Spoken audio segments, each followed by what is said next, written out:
Remain standing for a moment of silence, members.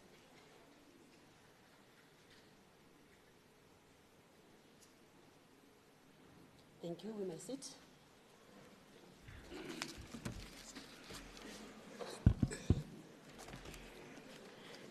Are the mics working today?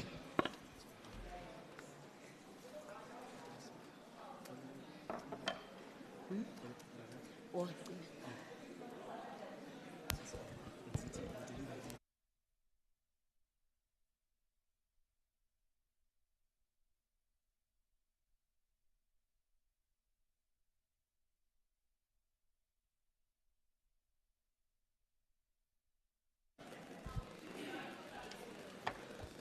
morning, honorable members. Hope everybody is well.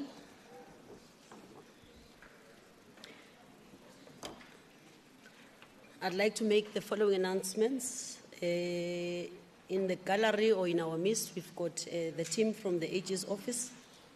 Are they seated this side? The AG's office is in our midst. As our guests, thank you very much for the visit. Acknowledging guests from the gallery. Thank you as well from different sectors, from different institutions that I might not have mentioned, but you are welcome. But I must then go on to indicate that guests are not to participate in any way, shape or form.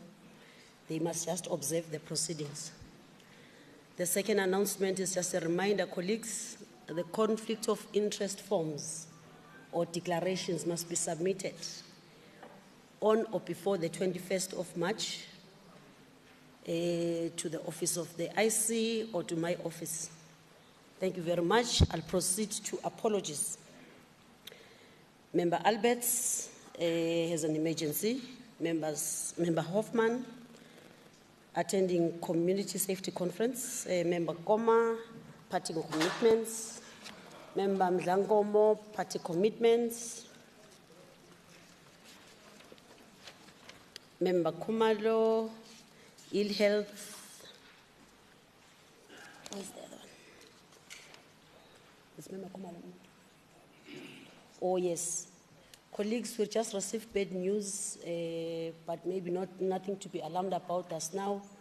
Member Lidwaba, just this morning, Member Toli Lidwaba, just this morning got into an accident, her car rolled over. She's in hospital though. That's why I'm saying maybe not to be alarmed for now. She's in hospital, just this morning on her way to work. So she's being a member MPC as well, got into an accident as well. So being taken to an emergency room from different routes, of course, member MPC from the East End.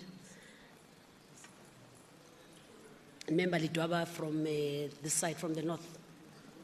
So I thought I should announce that those are members who will not be in the house, or rather they've gone through that. So let's put them in our thoughts, prayers, colleagues, as we proceed with the day.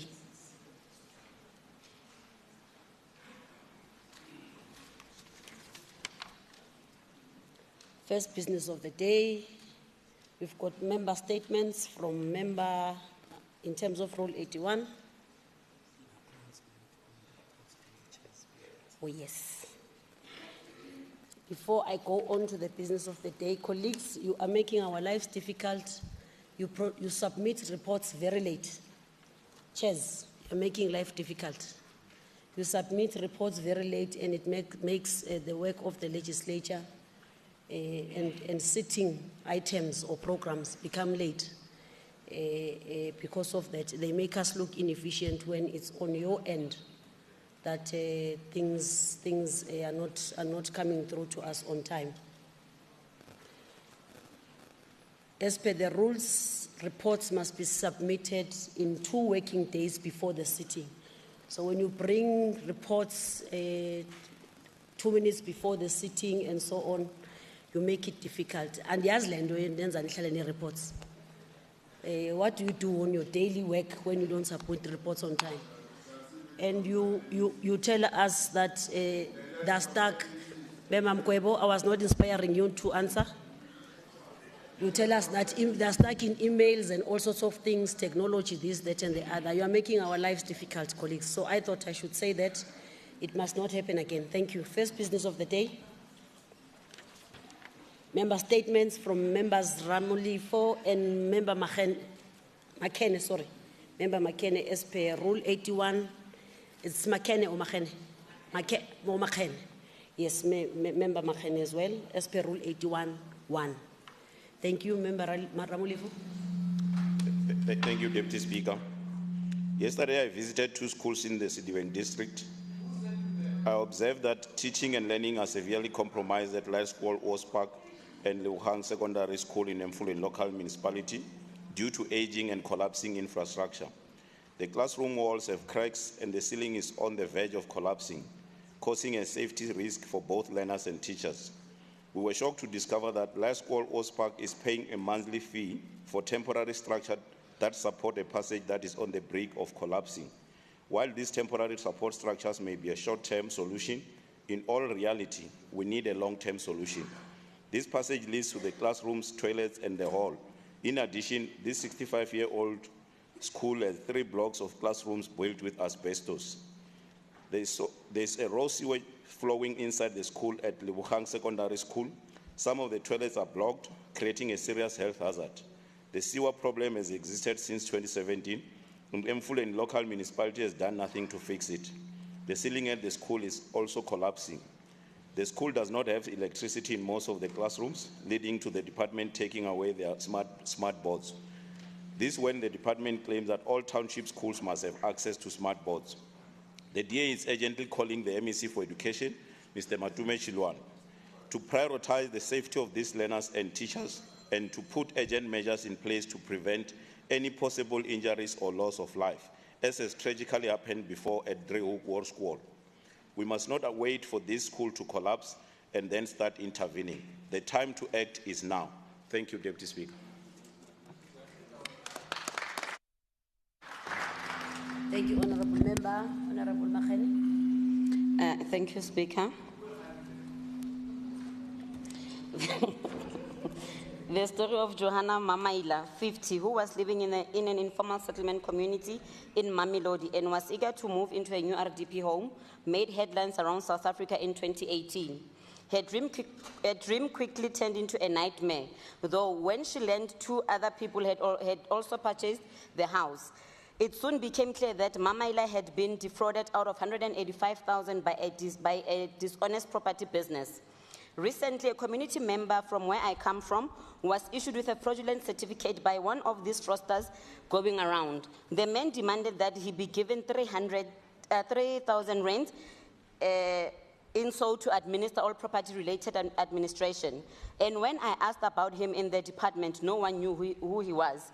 He has also unfortunately stolen the identity of the Minister for Housing in RSA.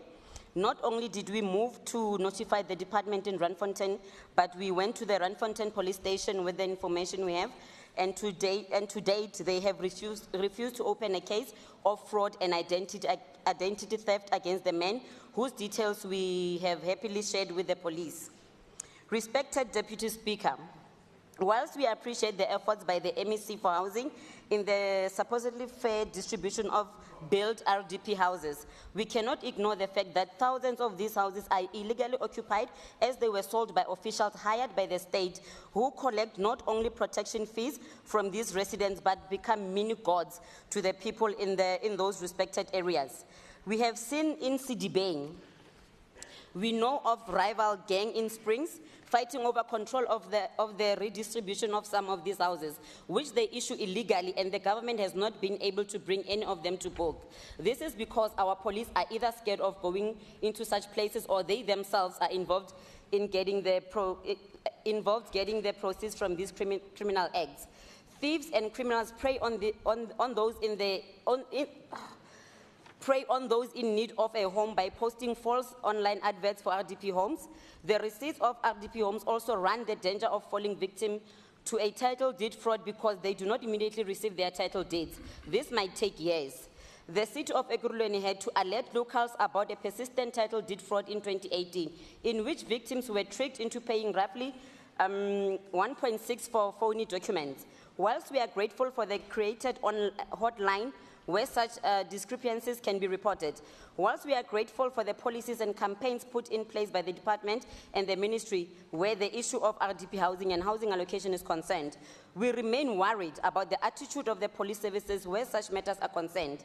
The behavior of the police in the Randfontein police station, if anything, left many of us shocked. It may seem that the only crimes most of our policing units understand are either drugs, murder or weapon related, as fraudulent cases continue to be ignored or not taken seriously. Many scams of this nature are going around. Controlling and curbing them is not only the responsibility of the MEC for human settlement, but the entire Premier's cabinet.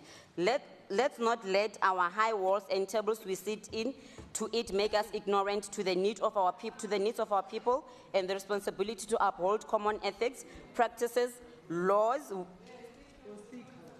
that will see this country great again. I thank you, Speaker. Greetings in Tate Motshekgwa. Thank you, member. Just a reminder, members and guests, cell phones to be off, or rather to be put on silent. And conduct in the gallery, please, can it be orderly? As per earlier, just a reminder, as per earlier announcement. I forgot, colleagues, to mention Honorable Fuchs' apology when I was reading out apologies. Thank you. Honorable Makubela, motion without notice in terms of Rule 120. Thank you very much, Madam Speaker. I, Member El Makubela, Chief Whip, hereby tables the following motion in terms of Rules 121 and Rules 122 of the Standing Rules as follows. Noting that the introduction of the Gauteng Second Provincial Adjustment Appropriation Bill of 2022-2023 was not programmed for today's House sitting of Thursday, the 9th of March 2023. And further noting that the introduction of the Gauteng Second Provincial Adjustment Appropriation Bill of 2022-2023 financial year is now ready for tabling, therefore requests the House to resolve as follows. To include the introduction of the Gauteng Second Provincial Adjustment Appropriation Bill of 2022-2023 financial year in the orders of the day. I so move, Madam Speaker.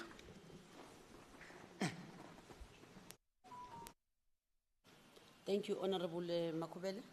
Secretary, please read the first order. Introduction of the Gauteng Provincial Appropriation Bill G001-2023 for the 2023-2024 financial year. Honorable MEC, Mamabolo.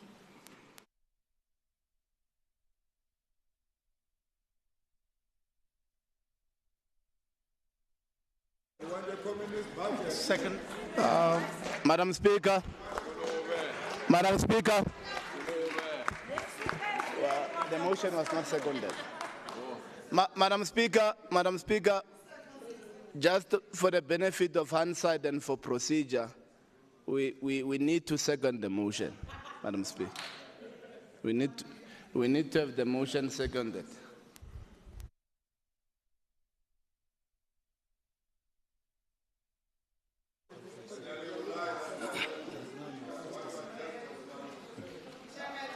Thank you for the reminder. I put the question, is there a seconder to the motion? Please say aye or yes. Yes. Thank you. Is there an objection to it? No. Thank you. Motion adopted. Thank you. Honorable Mamabolo, you can take the stage or the podium.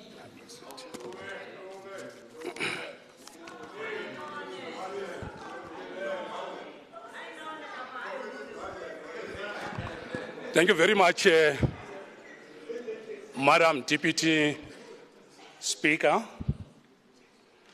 Let me greet and thank Honorable Premier, my colleagues in the Executive Council, the Chief Whip of the Majority Party, the honorable members of this House. Let me also take this opportunity to extend a word of appreciation and welcome to the finance space, our brand new chairperson of the Portfolio Committee, Honorable Chilitsi Munyai.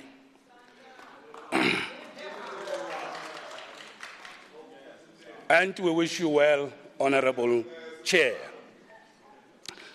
Allow me, honorable members, to also join the Deputy Speaker in wishing all the honorable members who are not well, wishing them well. Honorable Letwaba, Honorable Mpesi, we wish them speedy recovery. In the House, we are joined by our sister, Muiponi Malifani, the wife of the SACP General Secretary, Comrade Soli Mapaila.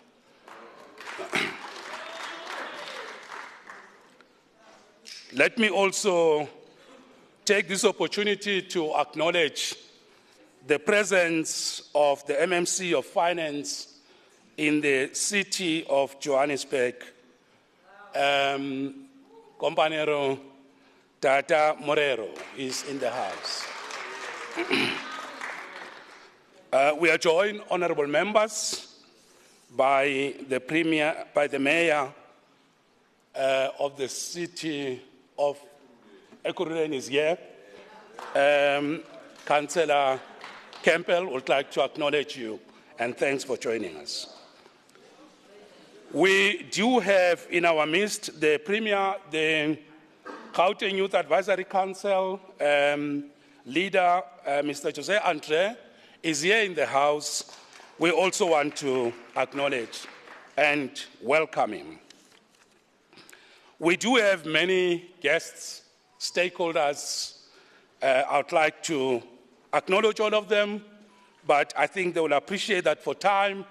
I would have loved to go through all of them and acknowledge each one of them here, but purely due to time, I would like them to forgive me on that. However, we do have two very important guests, Mr. Zakele Ndimande from the city of Ekurhuleni and Tamsanga Mbele. The two gentlemen are in business, they are business partners. They are here. We first met with them when we were doing roadshows promoting the township economy development bill. Before it was the act, they were part of the roadshow in Tsakane. They decided to go and form a business which is running, and they have a workshop in front of their house where they decided to start something, cleaning and polishing shoes. And I can tell you they are running a very successful business because I'm told per month on average, they make about 16,000 from a zero balance in their bank account. Now they make jointly 16,000, so 8,000 at least. And they started this business without borrowing any money, without anything major. And I met them, Honorable Premier, when we were opening schools this year. I went to an ECD in Tsakane and they reminded me of our meeting.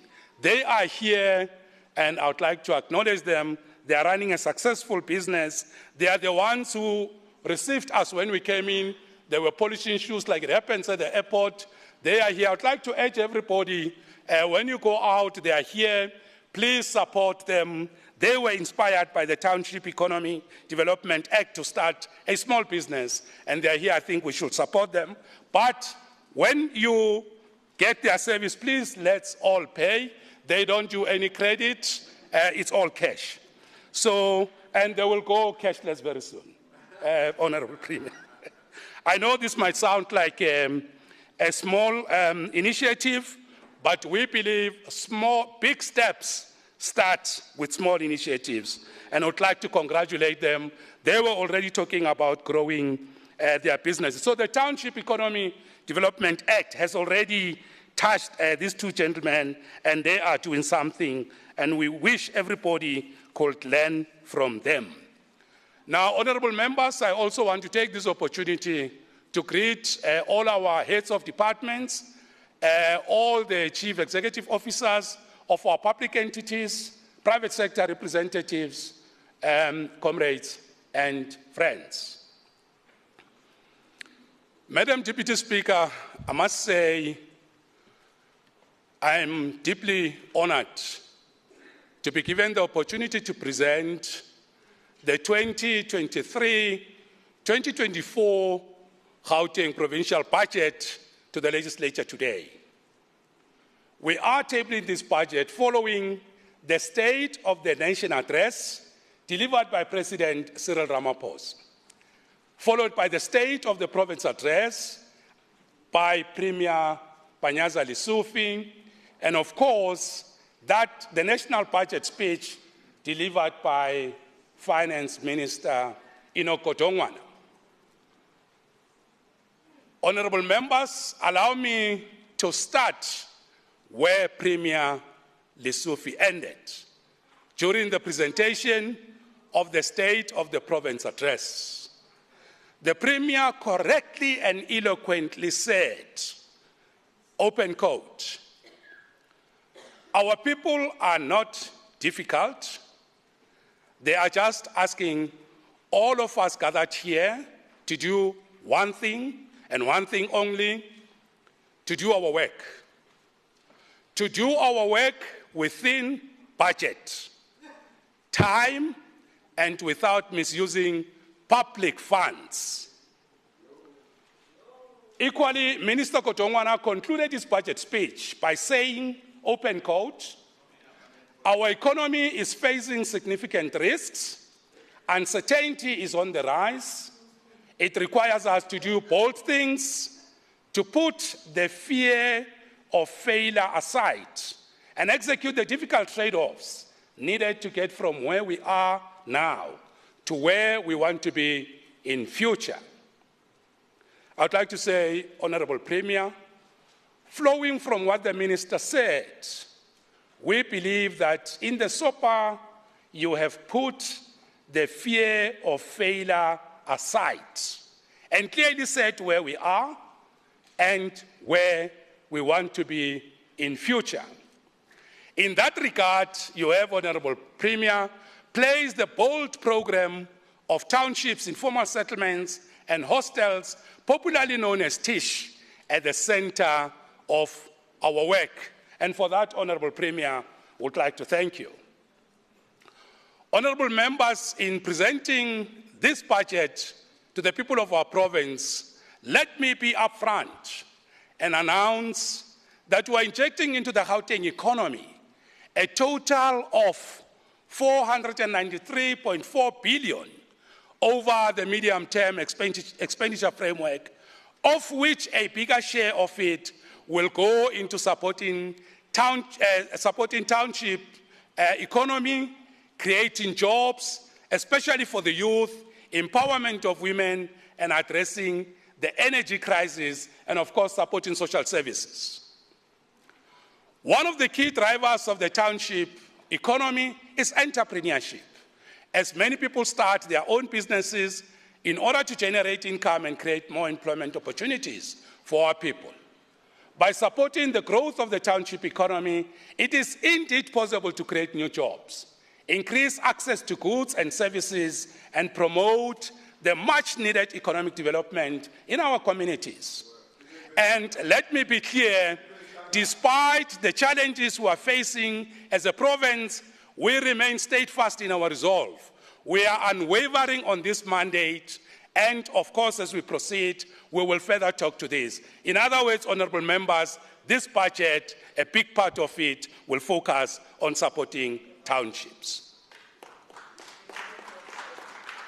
The 2023 MTF fiscal framework will see the provincial budget grow by an annual average rate of 3%, from 158.945 billion in 2023-2024 to 164.785 billion in 2024-2025 and to 169.703 billion in 2025-2026. Honourable members, Gauteng remains the economic engine, the largest economy on the continent, the 26th largest urban region in the world. Honourable Deputy Speaker, allow me to share with you the economic environment in which we are presenting this budget. As you know, the uncertain global economic environment has resulted in the downward revision of the economic growth projections from 3.4% for 2022 to 2.9% for 2023, before rising to 3.1% in 2024. On a more positive note, the lifting of prolonged COVID-19 lockdown regulations in China is expected to boost global trade, increase demand, and improve global supply chains. This is because today, there are more countries that trade with China. In fact, China's economy is projected to grow by 5.2% in 2023, which will be good for global economic output. And this will boost demand for its trade partners' commodities. We are encouraged by the rebound in the economy to pre-COVID-19 levels. Our country's economy continues to recover even at the time when we face multiple risks, such as the deepening energy challenges. Delivering the national budget to Parliament last month, Finance Minister Gauteng revealed that the size of our economy reached 4.6 trillion in 2022, which means that it is bigger than what it was before the outbreak of COVID-19 pandemic in 2020. In 2020, South Africa's economy surpassed expectations when it grew by an estimated 2.5% against the forecast of 1.9%. Honourable members, it is estimated to grow by an average of 1.4% from 2023 to 2025. As you may be aware, Statistics South Africa's economic data, released just this past Tuesday, revealed that real growth, GDP contracted by 1.3% quarter to quarter in quarter four, from a revised upwards growth of 1.8% quarter to quarter in quarter three because of the adverse effects of load shedding. Consumer confidence is above 10-year average, and there are also signs of an upswing and recovery underway in services and tourism sector of the economy. Honourable members, Gauteng contributes 35% to the country's GDP, amounting to more than 1.2 trillion rands. That's the worth of our economy. Data from our socio-economic review and outlook, one of the key publications that we are releasing today, shows that the provincial economy is estimated to have grown by 2.1% in 2022 against an expectation of 1.8%. The province's economic output is projected to moderate to 1.5% this year before stabilizing at an average annual rate of 2% in the period to 2026. However, to address the socio-economic challenges of our province, Growing Gauteng Together 2030 say we must record annual growth rates of 4.5% per annum towards 2030. To achieve this target, the province will concentrate on increasing growth, which will lead to an increase in per capita GDP and reduce unemployment.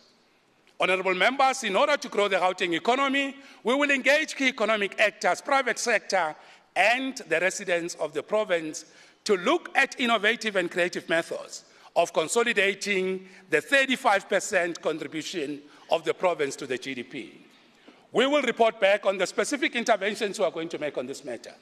Such interventions will include partnering with municipalities and exploring a set of incentives to address municipal red tape that constrain fixed investments in the municipal space. We will be engaging the private sector on supporting the fastest growing sectors of the economy. And I must also say, MEC Motara, we have already met and discussed on how to look at the fastest growing sectors in our province. We will also engage national government and state-owned entities on how to support the Gauteng economy, because they do have an impact on the economic hub of the country. We will also build partnerships with township-based entrepreneurs in the context of the Township Economy Development Act. We will leverage our infrastructure expenditure and that of the private sector to enhance the productivity of the Gauteng economy. The finance and business services sectors are primarily concentrated in this province, which also account for a significant share of the manufacturing output. Therefore, growing these two sectors will likely increase the growth of Gauteng's economy. Furthermore, a significant share of South Africa's exports of banking, services, and manufactured goods are sold to other African countries. Thus, increased economic growth in the continent will likely increase demand for Gauteng's exports. We also take into account the risk posed by grey listing to our economy. However, we believe that National Treasury is adequately handling this matter, and would like to refer you to a very detailed and comprehensive website of National Treasury that deals with this question. Before I proceed to the fiscal framework, let me acknowledge that the budget we are presenting today is a continuation of the work done in the preceding years, for which there is immense progress based on the budget allocations of the previous years. We are therefore not reinventing the wheel. We also appreciate that we are slowly moving towards the end of the current term. Therefore, in outlining the budget to support the priorities announced by Premier Lesufi, we understand and appreciate, Premier, that time is of the essence. We have to move fast and with speed, but still do things correctly. That part we understand. Honorable members, having outlined some of the preceding work, we now turn to the details of the 2023 fiscal framework. The Gauteng Provincial Government budget comprises transfers from national government in the form of provincial equitable share amounting to 148.2 billion in 2023-2024, growing to 153.3 billion in 2024-2025, and 160.2 billion in the outer year of the MTF. Added to this is money from national government in the form of conditional grant allocations, accounting for an average of 18% of total transfers, amounting to 27.4 billion, 27.9 billion, and 29.1 billion in each respective year of the 2023 MTF, to realize policy imperatives within education, health, human settlements, and transport sectors. The provincial owned receipts accounts for 5% of the gross revenue available for the province to appropriate for its spending requirements, and this equates to 7.6 billion, 8 billion, and 8.4 billion in 2023-2024, 2024-2025, and 2025-2026 years respectively. Honorable members, provincial-owned revenue consists mainly of motor vehicle license fees, casino and horse racing, patient fees, and interest earned on short-term investments, which contributes close to 98% of total owned revenue. As indicated in the medium-term budget policy statement last year, we have set a target of 7.3 billion.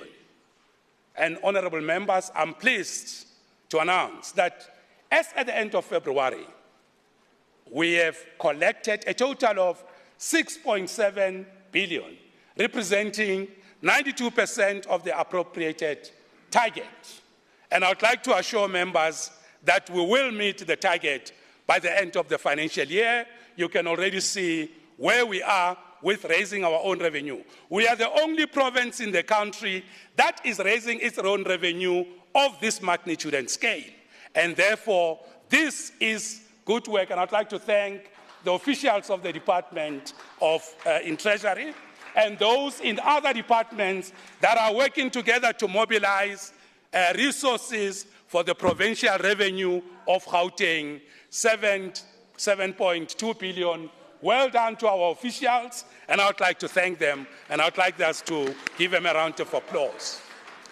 Our own revenue collection to date also reflects the recovery of the economy post-COVID-19 pandemic, as observed in the collection of gambling and horse racing revenue. Over the medium term, a total of 24 billion is estimated to be collected.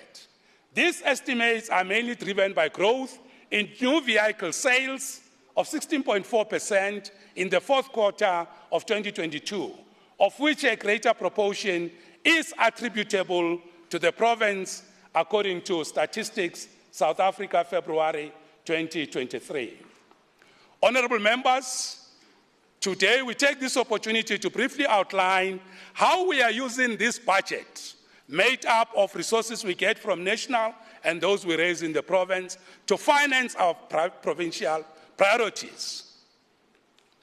I'm pleased to announce that a total of 83% of the provincial budget, amounting to 412 billion over the 2023 MTEF, is allocated to the social sector. So the colleagues in the social sector get this amount of money. These resources will be used to drive social transformation in Gauteng and are already in the baselines of the departments. Honorable members, let me now turn to the economic cluster, which receives a total of 66.6 billion, or 13.5% of the budget over 2023 MTEF period. I'd also like to say it's going to be very important, honorable members and Premier, that we also find resources to increase the economic cluster budget, because we are the economic hub of the country, and our budget also needs to reflect that over and above that of the social cluster. The governance cluster, which focuses on, amongst other things, strengthening collaboration amongst all spheres of government, enhancing integrated planning for improved service delivery, accounts for 12.1 billion, or put differently, 2.5% of the 2023 MTEF budget. Now, let me at the outset emphasize that the funding decisions have been influenced by the ability of Gauteng provincial government departments to absorb the ample resources that we have just outlined, as measured by their financial performance in the preceding financial years. Consistent with the commitment we made during the medium-term budget policy statement in November 2022, the strategic focus of our budget remains empowering women as a basis of contribution to the fight against gender-based violence and femicide. This we will do by repositioning and through leveraging smart technologies, our supply chain and procurement instruments to create capacity for departments to meet their quarterly and annual targets for women empowerment. We have come to realize that the supply chain function is critical to direct expenditure for goods and services and infrastructure to support achievement of specific targets directed at empowering women of Gauteng. And Premier, we take note of the directive you made about the amount of money and the percentage we need to spend on goods and services supporting townships and, of course, all the critical sectors in the economy. We have also announced that in order to support women in the different parts of the province, we will also track our expenditure through the technological system known as Spatial Referencing Tool, which is at COGTA.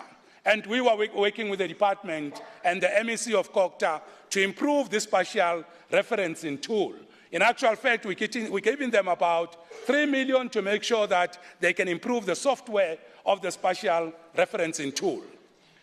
Through these initiatives, we believe we'll be able to meet our targets for women empowerment who continue to suffer at the hands of male perpetrators. And I would like to acknowledge the debates that we had in the House this week on gender-based violence, and thanks to all the members who debated.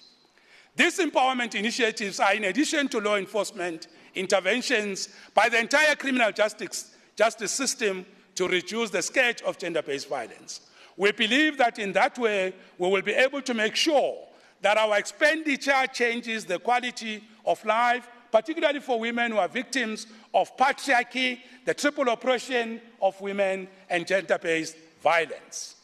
We are also confident that by repositioning and improving supply chain and procurement, we will also be able to meet our targets for job creation, especially among the youth of our province, as the figures released by Gauteng Economic Barometer of the Department of Economic Development indicates that youth unemployment remain a challenge in our province. These issues, honourable members, were adequately and comprehensively also addressed by the Premier of the province in SOPA. Let me now turn to the earmarked allocations for the 2023 MTEF, which were made with a particular focus on the 5 elevated areas that Premier Lesotho pronounced when he assumed office in, last year, and of course also expanded on during SOPA. At the outset, let me also emphasize that the funding decisions have been influenced by the ability of GPG departments to absorb resources that we allocate, and of course their financial performance, as already stated. Beginning with the functions that are at the heart of why we exist as a provincial government, over 2023 MTF period, a total of 4.6 billion will be allocated to the Gauteng Department of Education. These funds are to address the pressures in the compensation of employees' baseline, as well as augment the delivery of support services such as scholar transport, school nutrition, and school subsidies, and that is to make education more accessible, and we congratulate the Department of Education. Investments in education remain a priority as it is the foundation upon which a productive and economically active citizenry is built.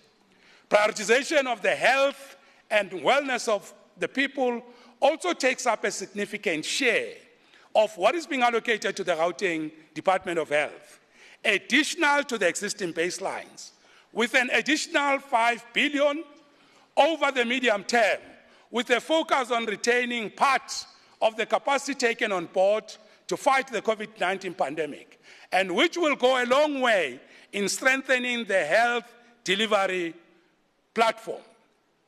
Additional resources also go towards augmenting the goods and services baseline, which has been under pressure from the fiscal consolidation measures undertaken in 2021 MTF, and which will be deepest in 2023-2024 financial year.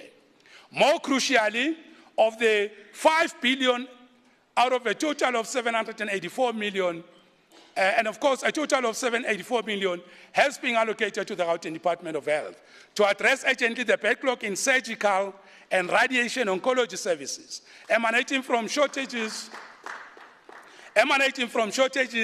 in both personnel and equipment, and the knock-on effect of COVID-19 pandemic that stretched the capacity of the Gauteng health system.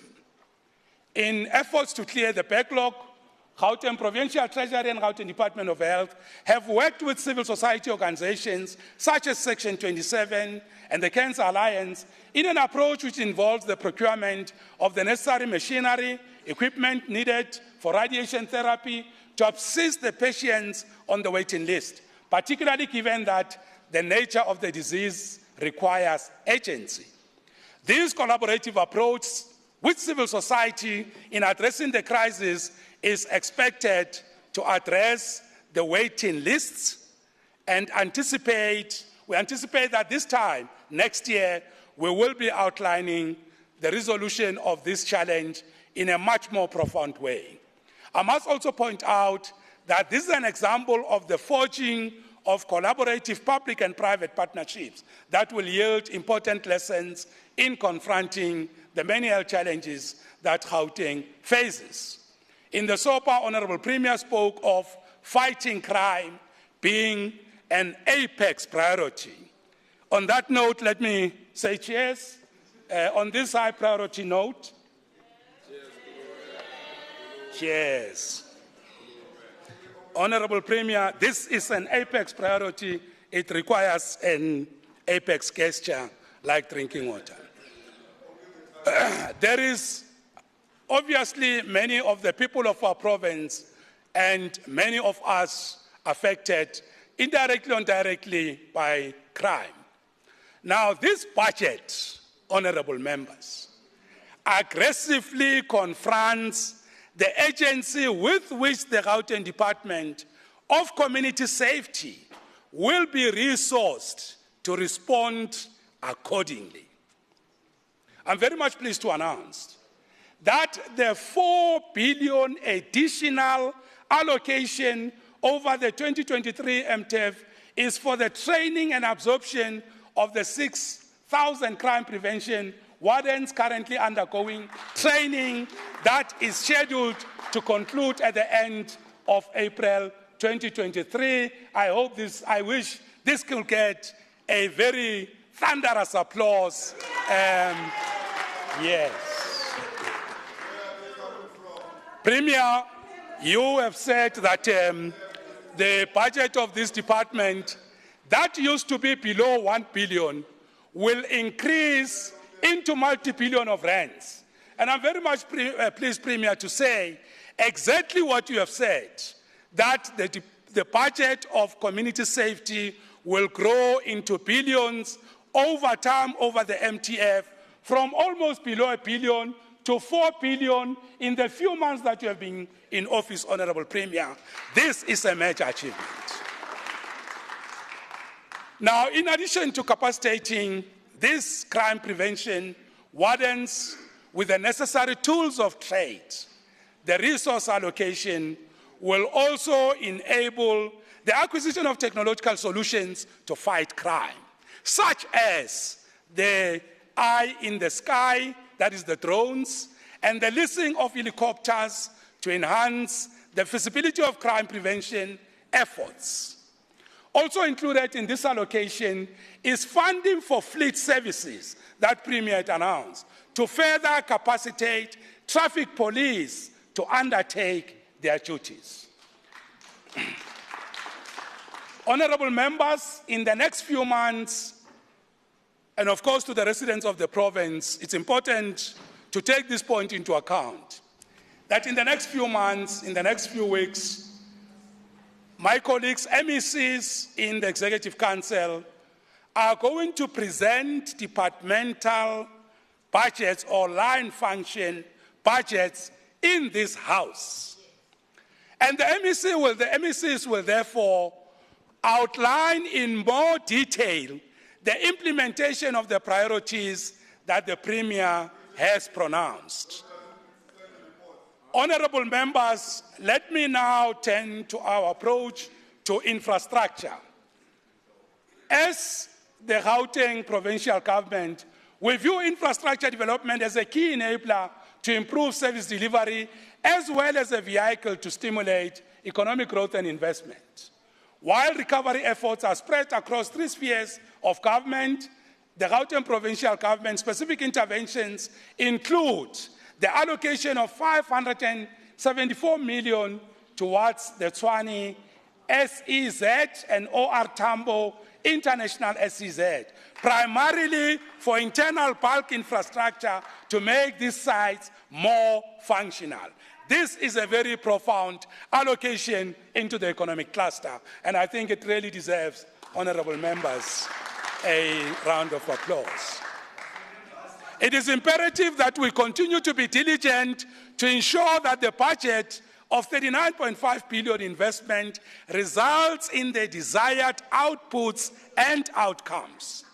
This amount includes a budget of 768 billion that has been set aside to improve the infrastructure within townships, informal settlements, and of course, our hostels, which is the TEACH program. And just briefly, whilst MECs will give the details. On the townships, of this amount, 3.5 billion, that is of the total amount of infrastructure, 3.5 billion will go towards the provision of new and improvement of existing infrastructure to enable the province to provide the required services. So we're putting this budget to look at TEACH infrastructure in our townships. Some of the notable projects within the townships includes the construction of housing units at Gauteng Extension 28, construction of sewer pipelines and manholes, and at Motlakeng, Pellsville, at Soshanguve South, secondary school in Soshanguve. Some of the part of the budget will go to informal settlements. To improve the basic infrastructure services within the informal settlements in the province, 3.8 billion has been allocated to upgrade the following informal settlements as the ones that have been prioritized. Kwa Brown, Mamabolo, Pills Farm, Tabong, Pangoville, Perseg, informal settlements, and Ratanda. These townships have been prioritized, honorable members. On the hostels, honorable members, Honorable Dlamini, on the hostels.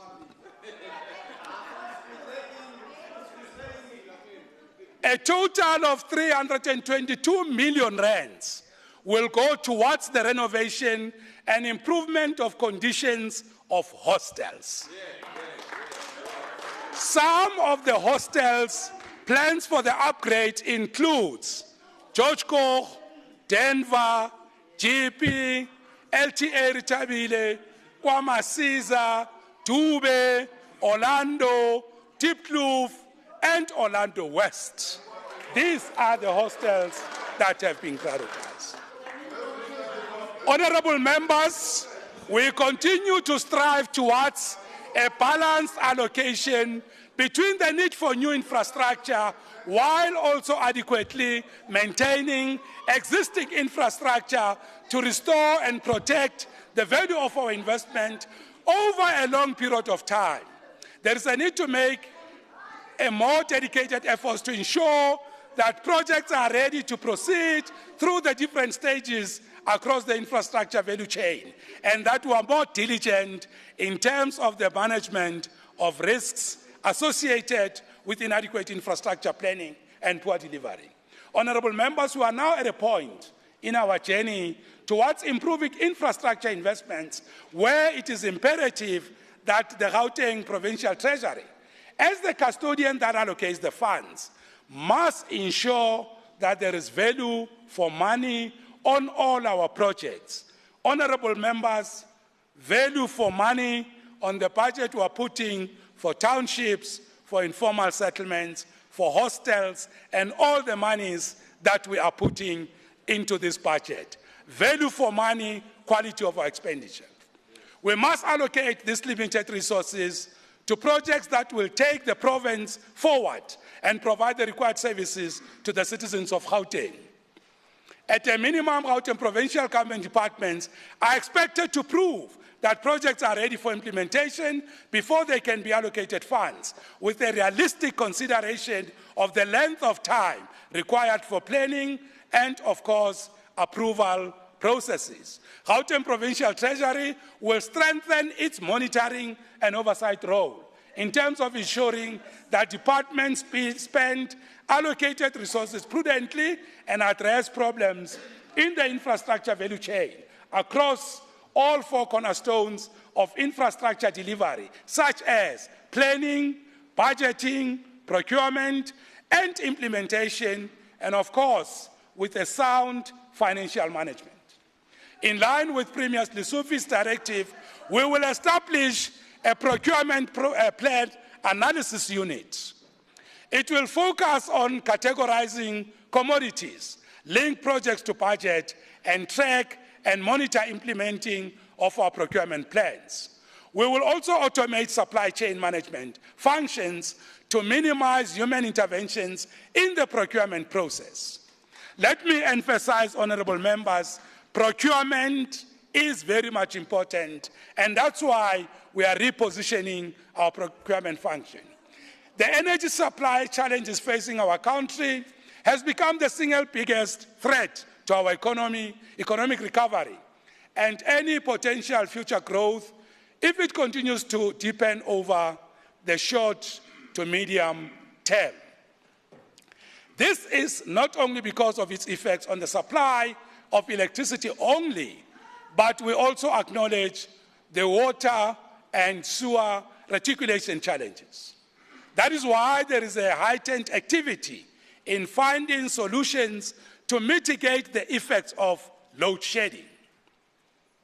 Despite the haste to find solutions, it will be prudent to resource only those proposals that are sound, that are credible from a technical perspective, as well as affordable. The Office of the Premier, working together with Cooperative Governance and Traditional Affairs Department, Gauteng Provincial Treasury, and of course our institution, our entity in Treasury, Gauteng Infrastructure Financing Agency, which is GIFA, this collective work, they are building in-house energy capacity to support efforts that the province and municipalities are making in finding lasting solutions to the current energy crisis. To this end, as Premier announced, an amount of 1.2 billion in seed capital will be set aside by the Gauteng Provincial Treasury as announced by the Premier. I think this, honourable members, it's a major intervention in our effort as the province to find a solution to the energy crisis. If I'm not mistaken, honourable members, we are one province that is quite advanced with respect to how to deal with this problem. For example, GIFA, working with its partners within Bukamuso Barona Initiative, a non-profit company, are facilitating the creation of a sustainable post-mining economy in the west region of Gauteng. Through this initiative, Sibanye Still Water and Far Western Dolomitic Water Association donated 30,000 hectares of land to the NPC for development of agro-industrial projects and commercial catalytic projects. In 2022, GIFA issued a request for proposal to the market for development of Mirafong Solar Farm Cluster. The solar farm cluster will be located on the land donated to the NPC. So far, GIFA has identified 6 independent power producers to develop the 1,500 hectares of this allocated land. And this has a potential of generating 800 megawatts. We are the only province that is advanced. I had some province announcing that somewhere in a distant future, they will try to bring some electricity to the grid. We will be just this month starting with the process of allocating land parcels to these IPPs, and this will be completed in March when the lease agreements will be signed. This is something concrete, something tangible, not what some other province was threatening to announce. GIFA has already concluded negotiations with a private party on phase 1 of the rooftop solar PV project to generate close to 8 megawatts from selected hospitals. Honourable members, I think we're the only province that will be starting the rooftop solar project to solve the problems of renewable energy. As part of addressing, which other one? As part of addressing the energy crisis, we are going ahead with the phase 2 of the rooftop solar PV project in government owned properties, especially education and health. Others have just made announcements, there are no details. We will invite the developers as part of Gauteng's response to the energy crisis, and we will be working with the private sector. Honorable members, we welcome the Minister of Finance announcement of tax rebates to encourage both businesses and individuals to invest in renewable energy. We believe the Minister has made a very good announcement, and we really applaud him. Honorable members, compliance with rules and regulations is important to achieve clean governance in the province. Therefore, Gauteng Provincial Treasury will, in the new financial year, introduce pre-compliance checks to creating a purchase order for quotations between 500,000 to 1 million. Cheers, honorable members.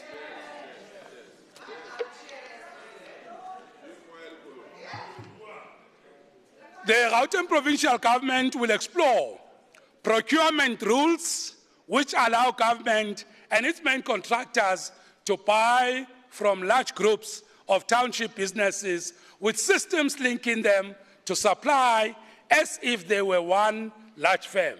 This will build the needed capacity for these businesses to supply large markets and discover new suppliers. The Gauteng Provincial Government aims to spend about 60% of the 35 billion budgeted for goods and services to provide support to township initiatives, and we're confirming what the Premier said. In line with the SOPA commitments, the province will establish an invoicing dispute resolution unit that will serve as an ombuds for disputed invoices. To this end, a dedicated central email has been established where all distributed invoices should be sent. The email address, honorable members, is, and I'd like to call on the people of our province, anyone sitting with disputed invoices not yet paid, please now, you can send your disputed invoices to, the people need to hear this. The disputed invoices at gauteng.gov.za. Mr. Msima, you can send now. I heard you in the last budget. If you send, there will be an acknowledgement of receipt. The email is currently set up. Anyone with disputed invoice can send to disputed invoices at gauteng.gov.za, and they will be paid. So we shouldn't have people saying, I'm battling with invoices, I don't know where to go. Order, and order. I must say, Honorable Premier, that we will also look at whether we need a better technological capacity to support this. For now, we are starting with an email address. If we see that there's a lot of work that needs to be done, we can look at smarter technologies to support this function. Honorable Deputy Speaker, the Gauteng Provincial Treasury, in support and strengthening the capacity of municipalities to manage their own affairs, has committed to provide the technical support to all district and local municipalities. In this budget, we have provided 10 technical advisors to be placed in these municipalities to support the functions of municipalities. Their scope includes, but is not limited to, various disciplines on municipal financial management and the implementation of financial recovery plans where municipalities are under provincial interventions. Honorable members, you are well aware that the Gauteng Provincial Government has made an undertaking to establish a state-owned bank to extend access to financial services to townships, small, medium, and micro-sized enterprises and residents, specifically those who remain largely excluded from the financial services. The bank will also support infrastructure development to help boost the economy and create jobs. We have now completed the legal due diligence, as we committed in November last year, on the state-owned bank, and in the 2024 financial year, just the year starting next in April, we will be moving ahead with plans to develop the business cases for the bank. Business cases, honorable members, are critical to consult National Treasury and the Department of Public Service and Administration. That's why we need these business cases. I must also say the business cases are also critical to consult organized labor, because we must consult with the workers on these two critical issues. To capacitate our healthcare system, we are also pushing ahead with plans to establish the pharmaceutical company. The legal due diligence on this project was completed in January this year and strongly supports the establishment of this entity. To the people of Gauteng, we will very soon share with them the details of the legal due diligence. What does it say and what options does it put on the table? In addition, we have also established advisory panels on both the pharmaceutical and the state-owned bank, and we will be announcing the members of the panel. Honorable members, with respect to the matter of e-tolls, let me reaffirm the point made by Honorable Lusufi during the State of the Province address and the feedback we gave in the medium-term budget policy statement in November 2022 on the e-toll note. Cheers. This is the last one, honorable members, and to our officials and the guests. As we correctly stated, that the profound and historic announcement made by the Minister of Finance, Honorable Enoch Godongwana, in his medium-term budget policy statement, settled the e-toll matter beyond any shadow of doubt, with government absorbing the e-toll debt split between the national and the Gauteng provincial government. In welcoming this announcement by the Minister of Finance, we did indicate that there is still work to be done to fully... Just a second. Colleagues, importantly, we've got the audience in the gallery that must capture this.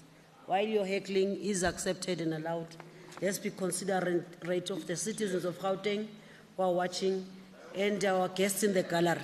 Thank you very much. Honorable members, I was saying that before we did indicate that there is still work to be done to fully implement and give practical effect to the announcement made by the Honorable Minister. It is therefore in this context that we reported that a memorandum of agreement will be concluded with national government. As Premier Lusufi announced, the negotiations with the national government are still underway. Once these engagements have been finalized, the MOU will be concluded and proper feedback and update will be given. We are confident that the outstanding matters, such as the conclusion of the MOU, should not bring any anxiety or doubt with respect to the announcement made by the Minister of Finance in the 2022 medium-term budget policy statement. Minister has made a statement. There is no going back on that. The negotiations will be finalized. We will make an announcement on these issues. As I announced during the medium-term budget policy statement, in the 2023-2024 financial year, there will be no specific allocation that is required for our obligations on e-tolls in this financial year. It is in this context, honorable members, that we would like to assure the residents of Gauteng that we will not compromise our priorities on social services such as health, education, including growing the economy. In conclusion, let me emphasize once more that the funding decisions have been influenced by the ability of GPT departments to absorb the ample resources that I've just outlined, as measured by their financial performance in the preceding financial years. I would also like to reiterate that GPG fiscal framework remains stable despite reductions in the envelope of resources due to downward revisions in the provincial equitable share, which have necessitated an increased level of circumspection in funding decisions, and they need to be resilient in the event of future shocks to the economy. In the context of many social and other challenges before us, the preparation of the 2023 MTF budget has been a formidable task, and we are still seized with the responsibility to manage real fiscal risks such as the energy supply crisis, inflationary pressures on cost of providing services, increasing pressure from accruals and low economic growth. Honourable members, I would like to thank Honourable Premier, thank you very much for your excellent and outstanding leadership, Premier, and for announcing the priorities of our province in a very bold way, as we said, Premier, and for pushing and making sure that we serve the people of our province better. Thanks to the colleagues in the Executive Council, and I must thank the Premier's Budget Committee for your active participation, very robust engagements, and valuable inputs to ensure that the difficult choices we make when allocating budgets are focused on improving the living conditions of residents of Gauteng. We thank the Finance Portfolio Committee, the Standing Committee on Public Accounts, under the capable leadership of Honourable Munyai and Honourable Kanyile, respectively, for their insight and oversight on all budget or financial management matters. Let me thank our HOD, Ms. Ngumisa Mnyani, and the entire Treasury team for their dedication to effective management of public funds. I would like to thank you very much. Thanks a lot. We treasure the finances of the province, and thanks a lot, HOD, and to the residents of this. Thank you very much, honourable members. I'm happy to table the budget as stated in the speech. Let me hand over the speech. Yeah. I've already said, honourable members, that we are tabling the budgets as stated in the speech, and that is the expropriation bill for 2023, the explanatory memorandum to the bill, the estimates of provincial revenue and expenditure, estimates of capital expenditure, the socio-economic review outlook, and a copy of the speech will be delivered. Noma bengatini, Honourable Premier, Lukonu Chenjo e Gauteng. Thank you to the Premier. Thank you, MEC.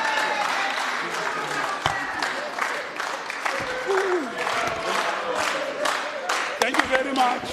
Thank you, Honourable.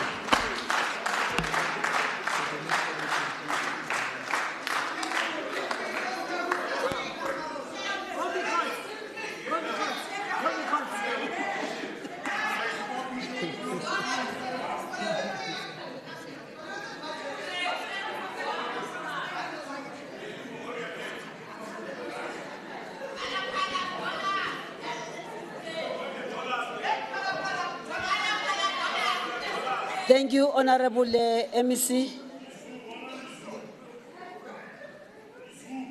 Can the combi courts be taken, please, next to me and be put, the combi courts being this one, Mukotla being this one. No, you're very safe. Mukotla is safe with me. Yeah.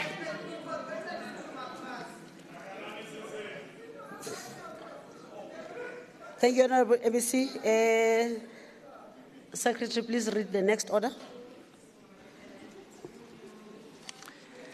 Introduction of the Gauteng Second Provincial Adjustment Appropriation Bill for the 2022-2023 financial year. MEC Mamabolo.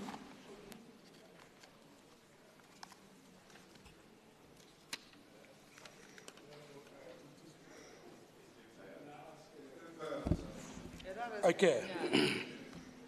Thank you very much, honorable members. Let me once more greet you. I, Jacob Mamabolo, the MEC for Finance, hereby table the Gauteng,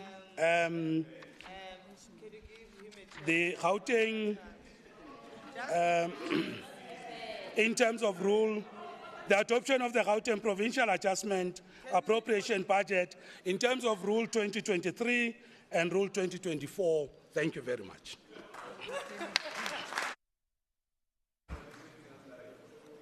Thank you, MEC. Are there documents to be forwarded to the table? No?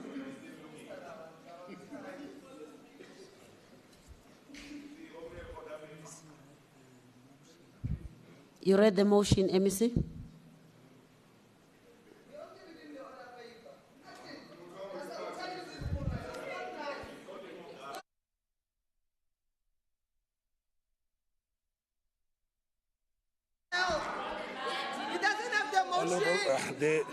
Can I just ask for 2 minutes? 1 minute, Honorable Speaker, for consultation.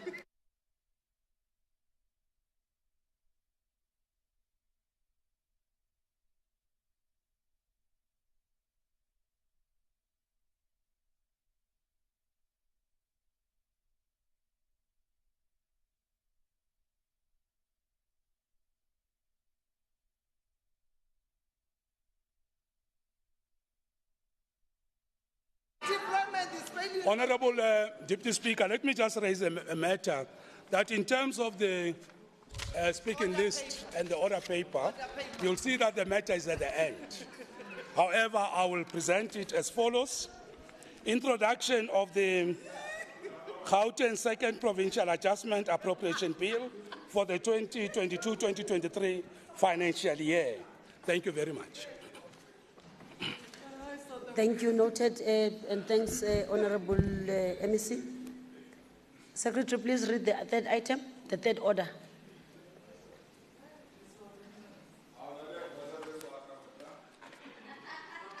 Consideration of the Finance Portfolio Committee Oversight Report on the principle of the Gauteng Provincial Adjustment Appropriation Bill G004-2022 for the 2022-2023 financial year. Honorable Munyai.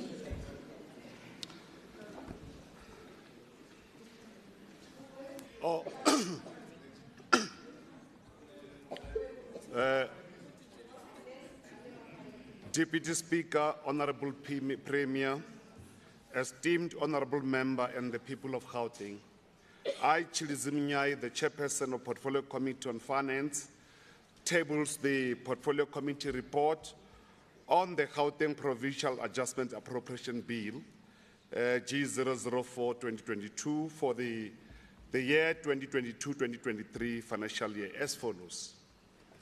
The Provincial Adjustment Appropriation Bill, herein referred as the bill, provides the appropriation of adjustment amounts of the money from the Provincial Revenue Fund for the requirements of the province in respect to the financial year ending 31st March 2023, to provide for the matters incidental here thereto.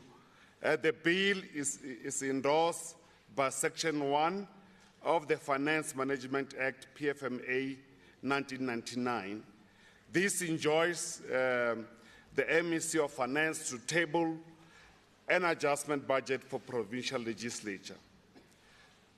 Deputy Speaker, esteemed honorable members and the people of Gauteng, it should be noted that whilst we have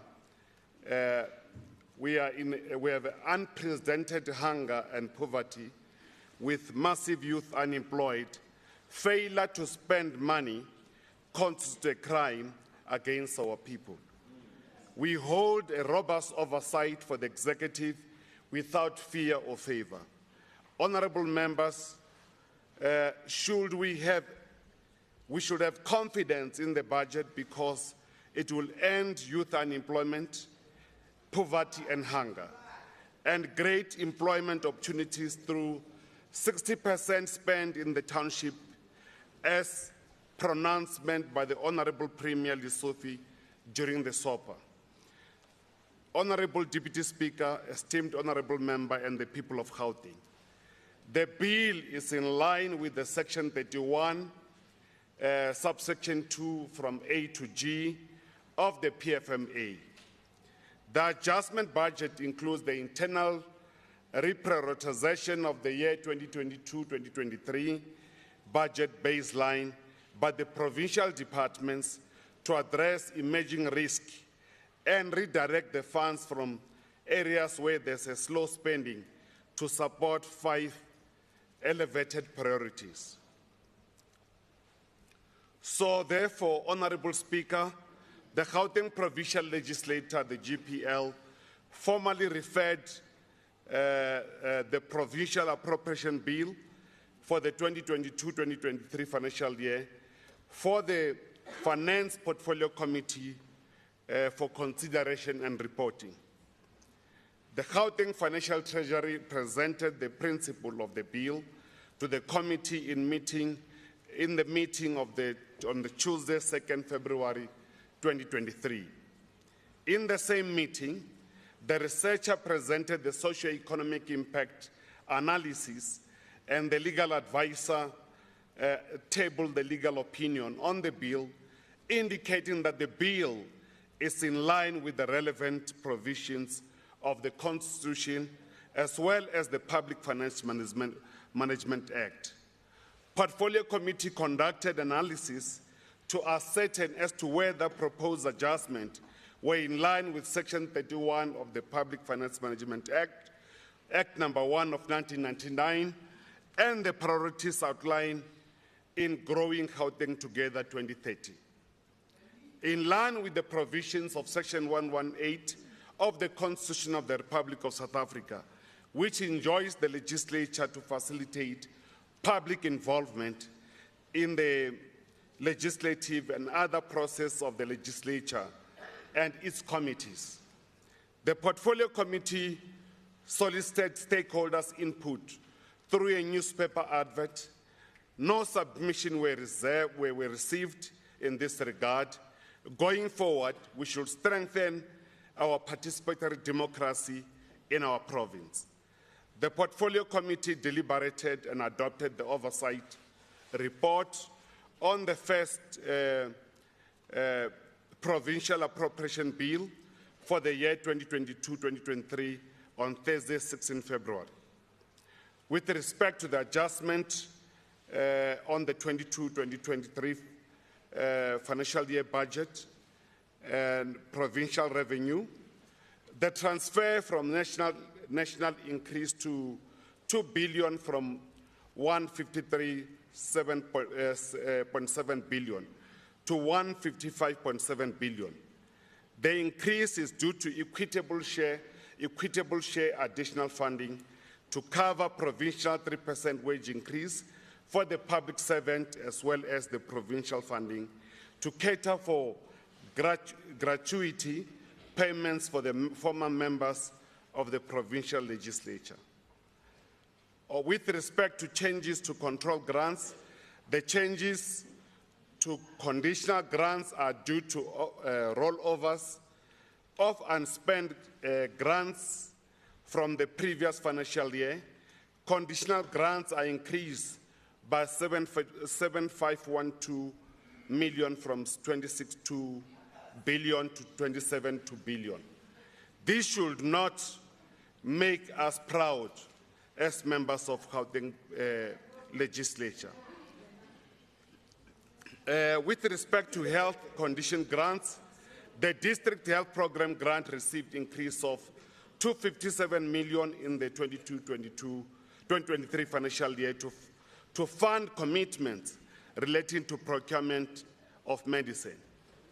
The rollover of 224.7 million is approved for the National Tertiary Service Grant to fund commitments about medical and allied equipment procured in previous financial year.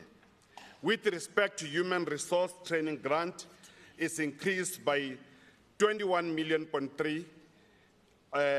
occasioned by rollover of unspent funds from the previous financial year for the procurement of medical and allied equipment. With respect to education conditional grants, due to the delayed finalization of the verification process, 23.4 million is rolled over for the Early Childhood Development Grant, Presidential Employment Stimulus Relief Fund. With regard to Human Settlement Condition Grant, to cater for the payment of the outstanding involves the commitment of infrastructure relating to the year. So therefore, I think the rest of the details are there. It is important that we just a second, Honorable Speaker. Oh. No.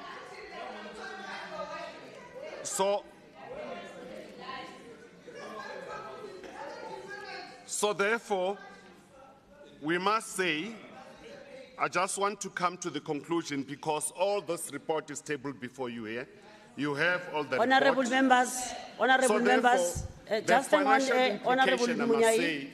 This is his maiden presentation, not even a speech. So let's afford the courtesy you were afforded, members, when you were doing your maiden speech. Yes, you were given courtesy, let's extend it. It's in the rules. Let's not debate it. Let's not debate it. Injal. Thank you, Honorable Munyai. Freely flow on your speech without disturbance. Honorable Masilela, please. Okay, because the report has been shared with yourselves, I'll go to the conclusion that with a critical recommendation that the Deputy Speaker and esteemed honorable members and the people of Gauteng, as the Portfolio Committee on Finance, we make the following critical recommendation and request the Provincial Treasury to respond by the 28th April 2023. The Provincial Treasury should ensure that the department that received additional funds in a form of quitable share rollovers, conditional grants rollovers, and provincial own funding have procurement and expenditure plan in place to circumvent the surrender of the funds earmarked for the service delivery.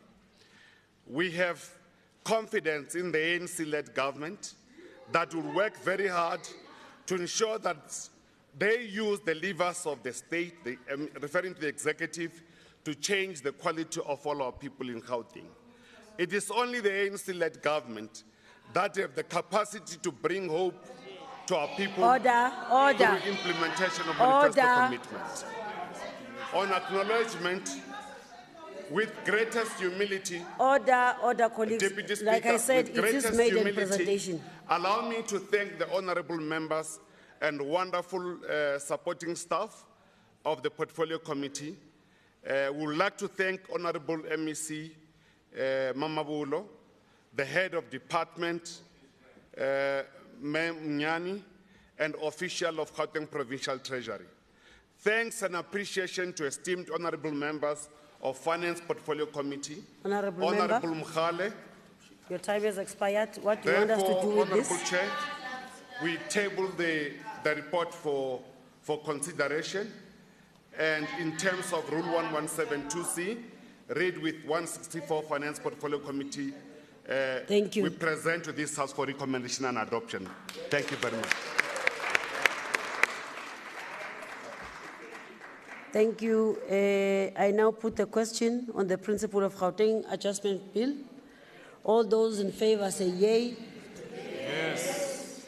Those who are not in favor say no. The ayes have it. Thank you very much. Secretary, please, the next order.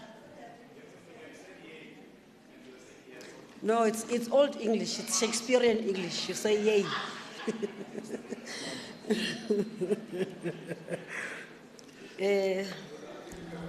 Madam Or Chair. the seconder, yes. The seconder, before we go to yay and nay. Is there a seconder? Chair, I second. You second, thank you I very much, second, thank Honorable you. Member. But the yeas still have it. Thank you. Secretary, the next order, please.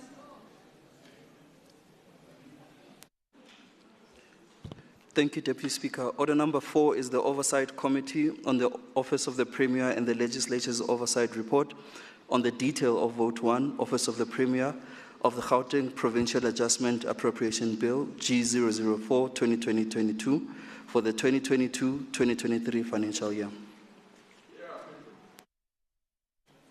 Honorable Dlamini.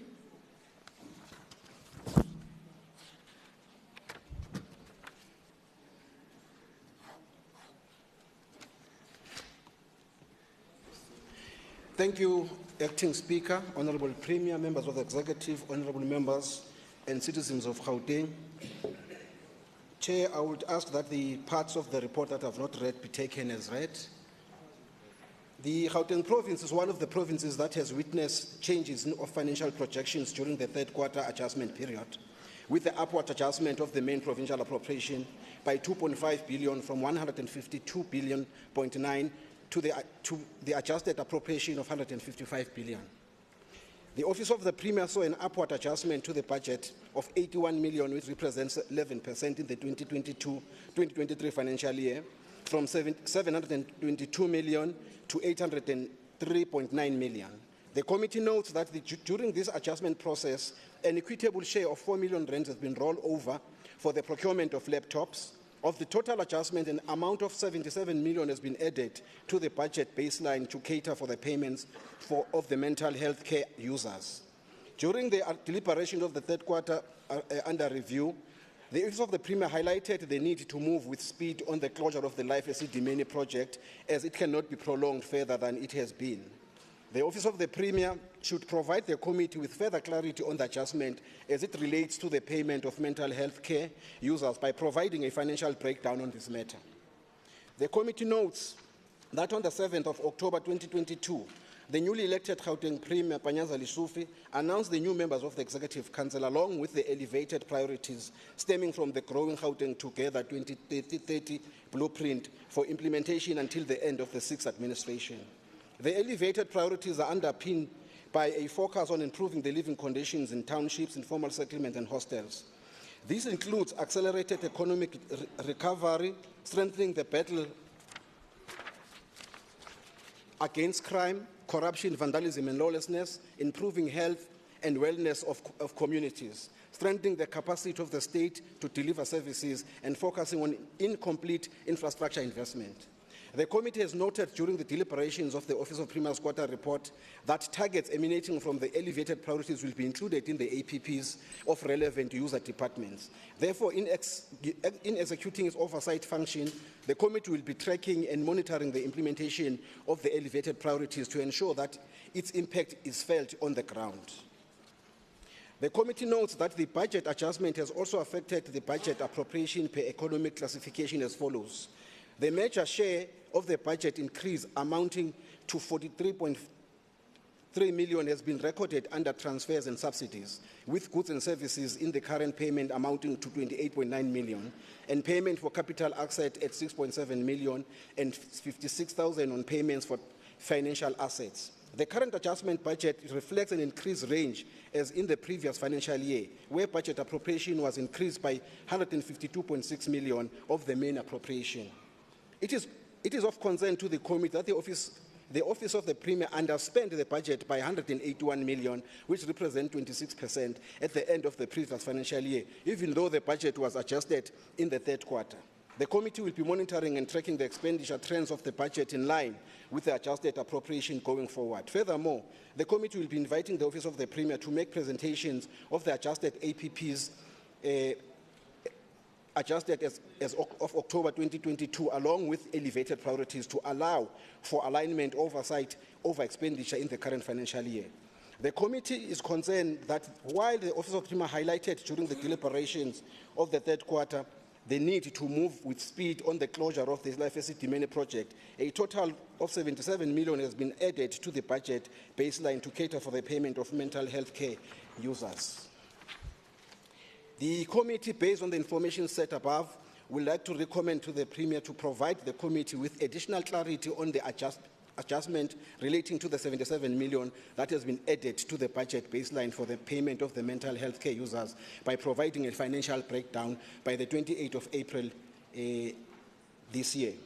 The committee hereby thanks and acknowledges the cooperation of the Premier and the role played by the acting Director General. I also wish to thank the members of the committee, Honorable Makubela, Honorable Hassan, Honorable Macheke, Honorable Mkheti, Honorable Msimang, Honorable Bloom, Honorable Makwala, Honorable Masilela, Honorable Adams, Honorable Fuchs for their diligence and commitment during this process. Furthermore, I'd like to acknowledge the support and the commitment of the support staff as listed. Madam Acting Speaker, in accordance with Rule 164 of the Standing Rules of the GPL, the committee hereby present the report to the House for adoption. I thank you. Thank you, Honorable Dlamini. Is there a seconder? Honorable. I rise to second, Honorable. Thank you. We've got 2 seconders. I now put the question. All those in favor, say aye. Aye. Those who are not in favor, say no. Thank you. Report adopted. 5th order, please, Secretary.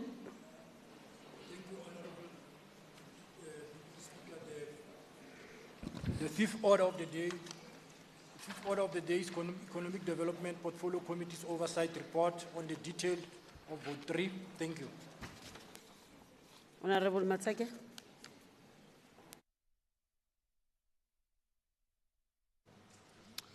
Thank you very much, Acting Speaker. I hereby table the report of the Economic Development Portfolio Committee on the Gauteng Provincial Adjustment Appropriation Bill. Vote 3 as follows. The committee noted that the total appropriation of the department showed a reduction from 1,982,709,000 from the main appropriation to an adjusted amount of 1,796,830,000. This resulted to a decreased amount of 185,879,000, which affects the administration and economic planning programs. The committee noted with concern the overall reduction of the budget of the department and its entities. Therefore, the concern of the committee is in relation to the strategic role this department and its entities play in creating jobs in the province and sustaining and growing the economy. Therefore, it is important for the department and its agencies to prioritize spending all its allocated budget in avoiding any reduction in the foreseeable future. Acting Speaker, may I request the part of the report that I will not be reading as read and tabled. I will therefore focus on allocation per program of the department in terms of the adjustment. Under administration, the main appropriation was 272,288,000. The adjusted amount is 261,551,000. That shows 3.9% decrease. Under Integrated Economic Development Services, the main appropriation budget is 212,805,000. The adjusted appropriation is 223,872,000, which represents an increase of 5.2%. Trade and sector development, the main appropriation was 743,983,000. Adjusted amount amounts to 788,013,000, which reflects 5.92% increase. Business regulation and governance, main appropriation was 147,681,000. The adjusted budget is 146,797,000, highlighting a decrease of 0.60%. Economic planning, 605,952,000. Adjusted amount reflects 376,593,000, which reflects a decrease of 37.85%. Under entities of the department, the Gauteng Enterprise Propeller, main appropriation was 212,805,000. The adjusted appropriation amounts to 223,876,000, which reflects a 5.20%. Gauteng Growth Economic Development Agency, 535,563,000, adjusted appropriation budget of 556,065,000, which reflects a 3.83% increase. Dinokeng, 36,228,000, and adjustment budget to 38,422,000, which highlight 6.06% increase. Cradle of Humankind, 57,523,000 of the initial budget to an adjustment of 57,733,000, which shows 0.37%. Gauteng Tourism Authority, 112,666,000 of the initial budget. The current adjustment reflects 116,437,000, which with a 3.35% increase. Gauteng Liquor Board, 85,327,000 of the initial budget to an adjustment of 79,337,000, which highlight a decrease of 7.03%. Gauteng Gambling Board is being allocated 392,000 in the main appropriation. You will bear in mind that this entity does not get allocation from the provincial government. During the adjustment, we are appropriating 14,600,000, and it highlights an increase of 62.76%.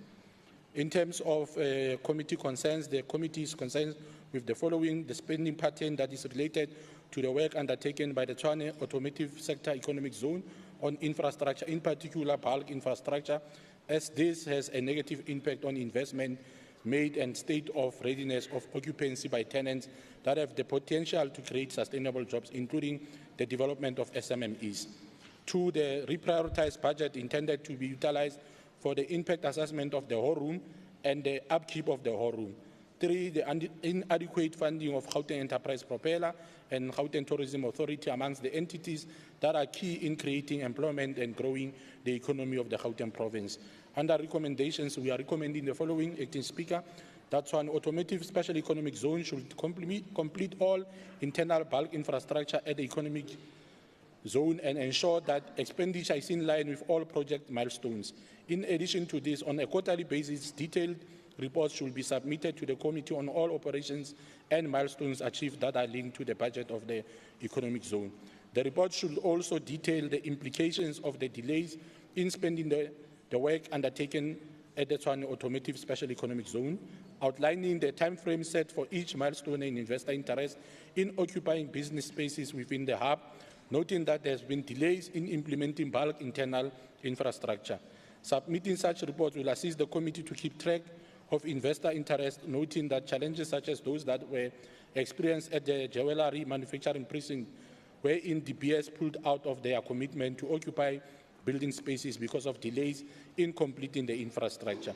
All these reports should be submitted by the 30th of April 2023. The department should submit a comprehensive report on the whole room, which is within the department, even though the committee intends to have a thorough engagement with the department on all matters related to the whole room. This report should be submitted by the 30th of April 2023. The department should prioritize allocating more resources, such as funding to the Gauteng Enterprise Propeller and the Gauteng Tourism Authority, in order to grow the economy and promoting destination Gauteng respectively.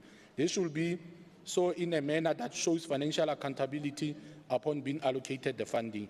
A report on the plans to ensure that the two entities continue to engage with the provincial treasury to increasing their allocation throughout the budget cycle in view of improving service delivery imperatives should be submitted in every reporting quarter to track progress. Under acknowledgements, I would like to acknowledge the MEC, Tasneem Motara, and all officials of the department, together with the CEOs and chairpersons of boards of the entities. I would also like to appreciate all members of the Portfolio Committee and the support staff. In terms of adoption, after due consideration, the Economic Development Portfolio Committee unanimously adopted the report on the Gauteng Provincial Adjustment Appropriation Bill 2022 of the Gauteng Department of Economic Development for the financial year 2022-2023. In terms of Rule 117, Subsection 2C, read together with Rule 164, the committee presents to this House and recommends that the adoption of the committee oversight report be adopted by the House, considering all concerns and recommendations raised. Thank you, Acting Speaker. Thank you, Honorable Matseke. Is there a seconder? Honorable Member. Thank you very much, Honorable Speaker. I rise to second the report. Thank you, Honorable Letsi. I now put the question. All those in favor say aye. Aye. Those who are not in favor say no. The ayes have it. Thank you. Secretary, please read the next order. Thank you, Deputy Speaker. Order number 6 is the Health Portfolio Committee's oversight report on the detail of Vote 4, Department of Health of the Gauteng Provincial Adjustment Appropriation Bill, G004, 2022, for the 2022-2023 financial year.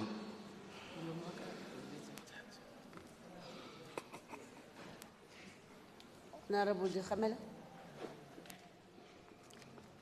Thank you very much, Honorable Speaker. Greetings to all in the House and the people of Gauteng. The Portfolio Committee on Health and Wellness presents its oversight report on the Adjusted Appropriation Bill on the Gauteng Department of Health and Wellness for 2022-2023 financial year. The department's total appropriation increased from 59 billion to 61 billion during the adjusted budget process. The committee welcomes the adjustment, but notes that there were certain areas that needed to be funded outside of the baseline, and those included the increase in the staff wage bills, the extensive budget reprioritization for adjusting to post-COVID-19 reality, reshaping hospital activities to cope with the accumulated backlogs in a vast array of clinical disciplines, and meeting the required levels of readiness, resources and expertise in the occupational health and safety. Honorable Deputy Speaker, let me take the parts of this report that I will not be able to read in this House be considered as read. The committee is concerned with the reduction from 2021 to 2022 baseline, as the budget cuts will adversely affect the timing of filling of posts, medicine availability, human resource for health, expansion of provision of essential services, etc. Further, the committee anticipates challenges in honoring existing medical legal claims and the related legal services because of this reduction. Under the conditional grants, the comprehensive HIV and AIDS grant was adjusted by 257 billion from 5.3 to 5.5, whilst the National Tertiary Services grant was adjusted also upwards. Honorable Deputy Speaker, on the Program 3, Emergency Medical Services, the program's budget allocation increased also from 1.6 billion to 1.7 billion, at least in the quarter under review. Committee findings and concerns. The recurring instances of medical malpractice that result in the litigation bills consuming sizable portion of the adjusted department's budget is a concern to the committee. Committee recommendations. The committee recommends that the department should provide detailed reports by the 31st of April 2023 and on the following: a strategy for effectively dealing with litigations, including ways to ensure that medical negligence cases are reduced in health facilities. As part of enhanced quarterly reporting process to the committee, a strategy for reducing the number of accruals being developed, as well as the recovery plan. a strategy to improve on paying service providers within 30 days time frame and the framework of reporting to the committee that is inclusive of a program for engaging the affected service providers, a strategy to ensure prompt completion of infrastructure projects within the set time frame, a plan to ensure that crucial posts in healthcare institutions are filled promptly in order to guarantee the provision of effective and efficient health services. On acknowledgement, Deputy Speaker, the chairperson here, me, wishes to thank the Honorable MEC of Health and Wellness. Honorable, yes, me here. Nkomo, Ralehuku, and yeah, at least you are all awake, I can see. And her team, led by Acting HOD, Mr. Lisiba Malotana, for the preparation of the adjusted budget vote 4, presentation and the efforts made in taking the committee through the details of the report and responding to questions that were raised by the honorable members in the committee meeting. Highly appreciated is the role of the committee members of the Portfolio Committee on Health and Wellness for their dedication and commitment. Honorable Litsie Mohale, Honorable Mfikwe, Honorable Bloom, Honorable Fuchs, and Honorable Machene and Honorable Khadebe. Although Ukar Balofile, these two.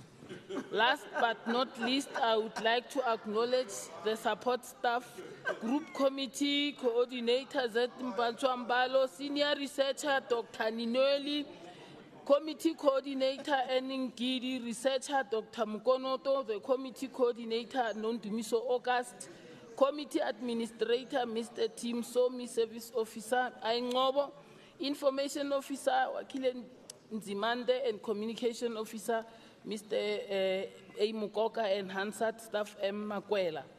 On adoption, Deputy Speaker, in accordance with Rule 168, the committee hereby recommends that the House adopt the Portfolio Committee on Health and Wellness Oversight Report on the Adjusted Department of Health Budget Vote 4 report for 2022-2023 financial year, taking into consideration the concerns and the proposed recommendations made by this report. I want to thank you, Honorable Speaker, for the opportunity. Thanks.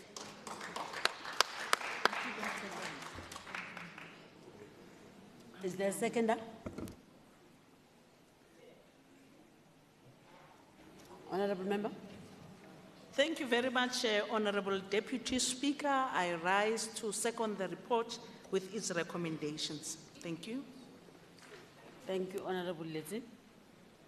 I now put the question. All those in favor of the adoption say yes. Yes. Those who are not in favor say no. The yes have it. Thank you. Secretary, next order, please. Thank you, Deputy Speaker. Order number 7 is the consideration of the Education Committee report on Budget Vote 5 of the schedule to the Gauteng Provincial Adjustment Appropriation Bill G004-2022 for the 2022-2023 financial year. Acting Chair, Honorable Matsake. Thank you very much, Acting Speaker. On behalf of Chairperson PC, I'll be tabling the report of the Education Portfolio Committee Oversight Report on the detail of Vote 5, Gauteng Department of Education of the Gauteng Provincial Adjustment Appropriation Bill for 2022-2023 financial year as follows. Madam Acting Speaker, may I request the part of the report that I will not be reading as tabled. I will focus on the overall allocation adjustment. The 2022-2023 financial year budget shows that the department had received funds from both the national and provincial revenue funds in a form of equitable shares and conditional grants, totaling 59,736,014,000. The allocation has been adjusted to 59,989,655,000. The allocation shows an increase of 253,641,000. When examining adjustment per program, the committee noted that the budget for Program 1 administration has been revised downwards during the adjustment cycle from an initial allocation of 5,012,416,000 to a current allocation of 4,753,641,000. As a key program and the largest in terms of budget spending, Program 2, Public Ordinary School Education budget has been adjusted upwards during the adjustment period from an initial budget of 42,327,236,000 to a current allocation of 42,560,532,000 to fund an increased spending on national conditional grants, school nutrition program, and maths, science, and technology funding. The adjusted budget for Program 3 shows an increase from initial allocation of 1,026,848,000 to 1,099,548,000 in allocation. According to the department, this increased allocation is as a result of more schools qualifying for funding from the vote. The allocation towards PSSE has been revised downwards from an initial allocation of 4,893,160,000 to a current allocation of 4,886,584,000. The committee is of the view that the downward adjustment is concerning, noting the continuous challenges associated with access to public special school in the province. The adjustment allocation for Program 5, Early Childhood Development, shows an upward increase on the budget of to 1,996,790,000 from 1,979,374,000. According to the department, this increase is as a result of a shortfall on the procurement of goods and services. Program 5 has a history of budget under expenditure in previous allocations, and the committee is concerned that the department may not spend the total amount of budget allocated to this program by the end of the financial year. The budget adjustment for Program 6, Infrastructure Development, shows an increase to 1,826,012,000 from 1,735,527,000. That was previously allocated. This adjustment is aimed at addressing pressures within the infrastructure program. Program 7, EERS, has received an increase on the budget from 2,764,435,000 to an adjusted budget of 2,866,548,000. According to the report, the adjustment is intended towards the commitments of the social sector EPWP incentive grant towards the presidential employment relief. The adjustment also includes the appropriation of rollovers of the unspent funds, which are an approved national rollover of 23.3 million for the ECD Employee Stimulus Relief Fund to settle outstanding payments batches which were delayed due to the finalization of the verification process. The provincial rollover is to settle commitments from the previous financial year, totaling 145.2 million, and is allocated as follows.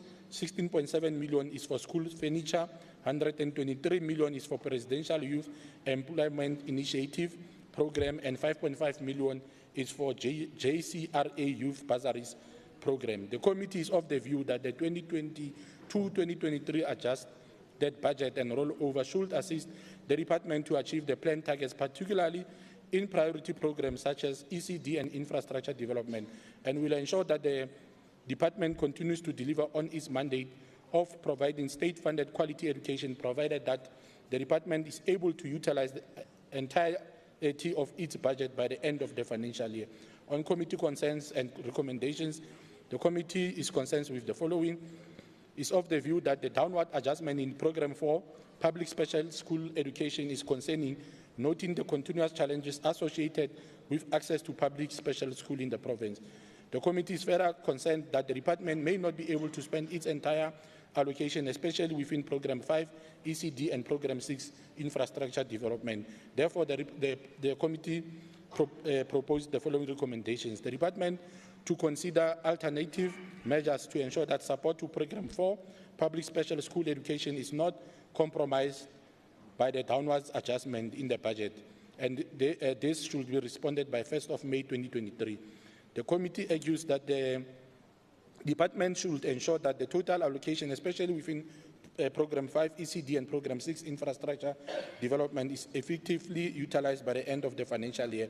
A progress report should be provided, Acting Speaker, by the 1st of May 2023. On acknowledgement, let me acknowledge on behalf of the Chairperson, MEC Chilwane, and his senior officials, inclusive of the HOD, members of the Portfolio Committee, the support staff of the Portfolio Committee, on adoption in accordance with Rule 117, subsection 2, Rule C, read together with Rule 164.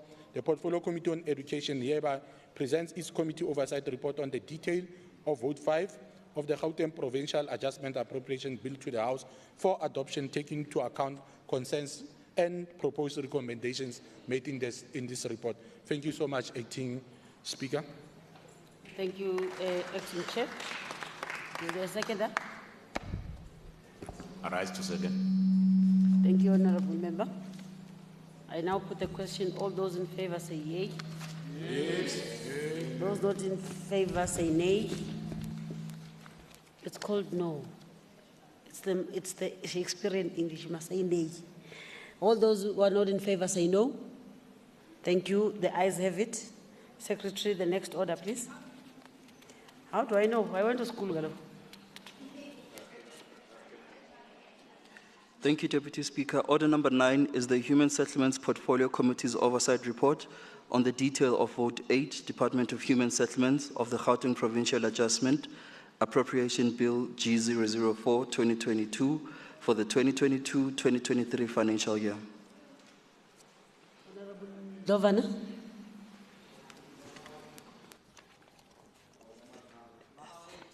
Thank you, Acting Speaker. I, Alfina Ndlovana, Chairperson of the Human Settlement Portfolio Committee, tables the Committee Oversight Report on the Provincial Adjustment Appropriation Bill for the 2022-2023 financial year of the Gauteng Department of Human Settlement. Acting Speaker, I'll request the House to consider the part of the report which I'm not going to read as read. The report seeks to provide clarity on the Gauteng Department of Human Settlement on the Provisional Adjustment Appropriation Bill 2022 that was tabled on the 28th of November 2022. The budget adjustment comes during the third quarter period for the 2022-2023 financial year. The budget adjustment came as a perfect time when the Gauteng province elected its new premier. This then meant that the budget adjustment had to recognize the key focus area on the elevated priorities to the end of the 6th administration.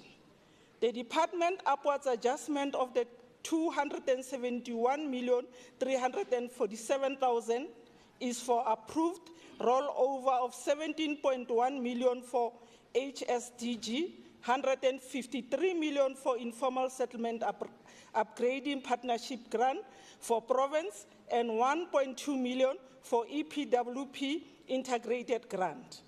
The portfolio note that the remaining 100 million is allocated for the provision of the bulk infrastructure for the RDP houses. The portfolio committee noted with concern that the department has not been spending its budget as per the PFMA guidelines, with only 56% spent at the end of the third quarter as opposed to the 75% expenditure. It is not clear whether there was a necessity for the 271,347,000 additional funding. The portfolio committee noted that the department is currently not achieving its planned target on the job creation through the EPWP grant. The EPWP personnel that are currently employed are not utilized to the maximum and to the benefit of the department. There are URPs where the department is doing rehabilitation of illegal dumping sites using contractors, and this can be easily done by the EPWP. Inner city hostels that are owned by the department also have an issue of illegal dumping, and EPWP personnel can assist in this regard while the department is still busy with the plans and design for the hostel redevelopment program.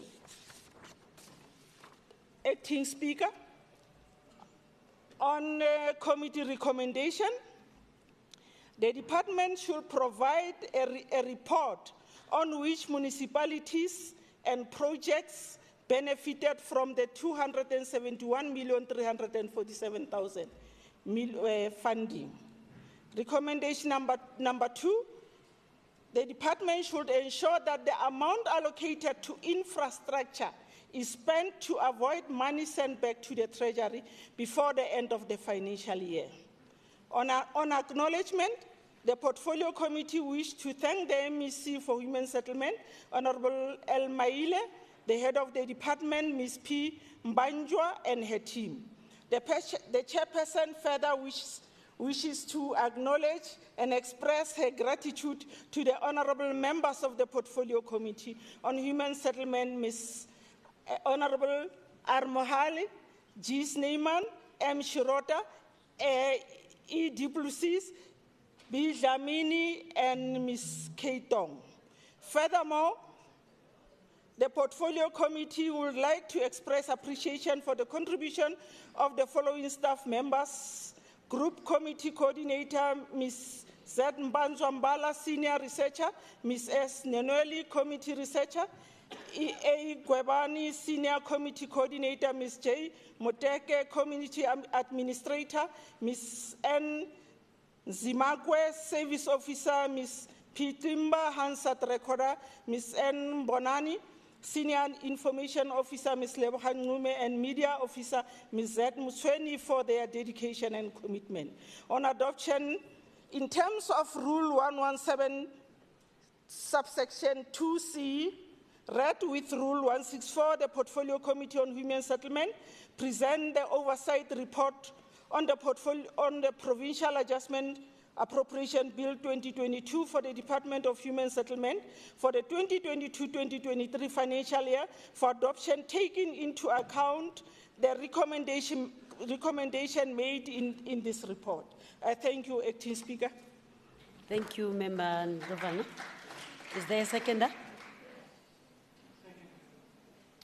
Thank you. Thank you, Honourable Member. I now put the question. All those who are in favour say yes. Yes. Those who are not in favour say no. Yes, have it. Secretary, please read the next order. Thank you, Deputy Speaker. Order number 9 is the Roads and Transport Portfolio Committee's Oversight Report on the detail of Vote 9, Department of Transport and Logistics, of the Gauteng Provincial Adjustment Appropriation Bill G004-2022 for the 2022-2023 financial year. Honourable Member Craig. Thank you very much, Madam Deputy Speaker. Firstly, let me ask that those parts of the report not read be taken as read. In the 2022-2023 financial year adjustment budget process, the Portfolio Committee on Transport and Logistics noted that the budget allocated to the department was adjusted downwards by 137 million rand, from 8.7 billion to 8.5 billion. The committee noted that the budget allocated to the transport infrastructure, transport operations and transport regulation programs was reduced due to slow spending resulting from delays in procurement of outsourced routine roads maintenance, poor performance by some of the contractors, as well as projects that had been interdicted. Furthermore, the budget allocated for the administration and Gautrain programs was increased to cater for the patronage guarantee costs of 200 million, as well as legal fees and an increase in the budget of the corporate services sub-program for the SWAT-Corp Academy. Regarding the transport infrastructure program, the committee noted that the decrease in the budget was attributed to the slow spending because of poor-performing contractors and court interdicts, as well as due to delays in the implementation of infrastructure programs. With regards to the transport operations program, the committee noted that the decrease in the budget was attributed to the underutilisation of the North West Star allocation due to capacity constraints and penalties levied against the operators in line with contractual obligations. With regards to the Gautrain Management Agency, the committee noted that the budget allocation for the agency was adjusted upwards by an amount of 200 million. The committee noted that the increase was to cater for the shortfall in the patronage. The committee noted that the increase was to cater for the shortfall in the patronage guarantee cost due to a decrease in passenger numbers. The committee noted that the significant budget cuts in the transport infrastructure programme, due to departments not meeting planning and implementation targets, may continue to pose a greater threat on the implementation of infrastructure projects. The committee will continue to emphasise the need to strengthen the capacitation and functionality of the Transport Infrastructure House to ensure planning and implementation of targets are achieved as envisaged. I wish to move to the concerns of the committee as raised in the report. The committee is concerned about the following. 1. The budget cuts in the Transport Infrastructure Programme, noting the deteriorating state of provincial roads and the impact exacted on motorists and the movement of goods and services across the province. 2. The reprioritisation of funds from the Transport Operations Programme, noting the poor services rendered by North West Star and the lack of interventions to remedy the dire situation exacted on the commuters intended to benefit from the service. And 3. The increasing patronage guarantee cost, as well as the continuous reprioritisation of funds from other programmes to cater for the increase in the patronage guarantee cost, as well as the slow impact of the interventions in place to increase ridership of the Gauteng over time. As I move to recommendations, the committee recommends that the department should provide a detailed report by the 28th of April this year on the following. 1. On the appointment of the outsourced RIFSA Class 1 and 2 projects, including the terms of contract, scope of work to be performed, allocated budget, and proposed implementation plan. 2.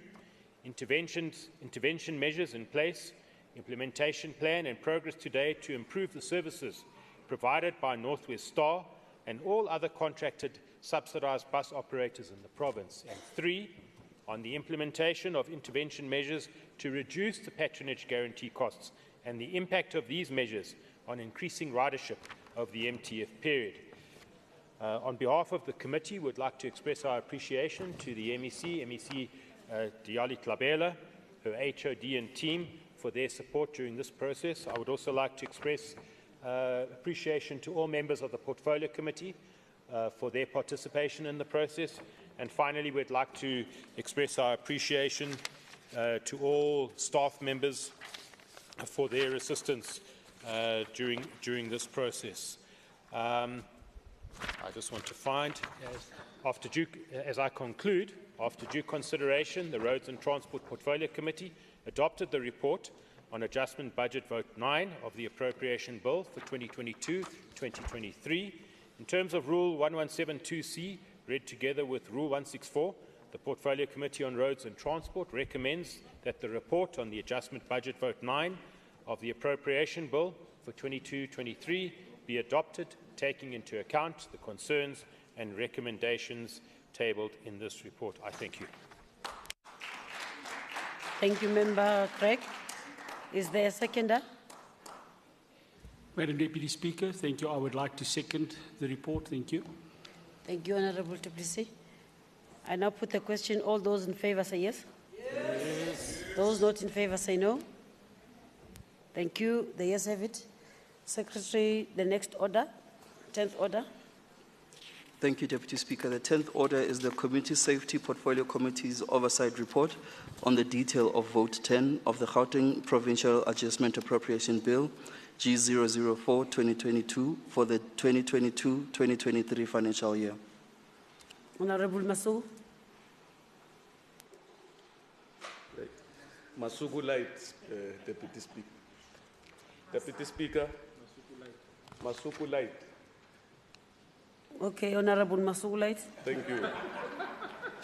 On behalf of Dr. Bandile Masuku, the Chairperson of Community Safety Portfolio Committee, I tabled the committee report on the assessment of Provincial Adjustment Appropriation Bill of the Department of Community Safety for the 2022-2023 financial year as follows.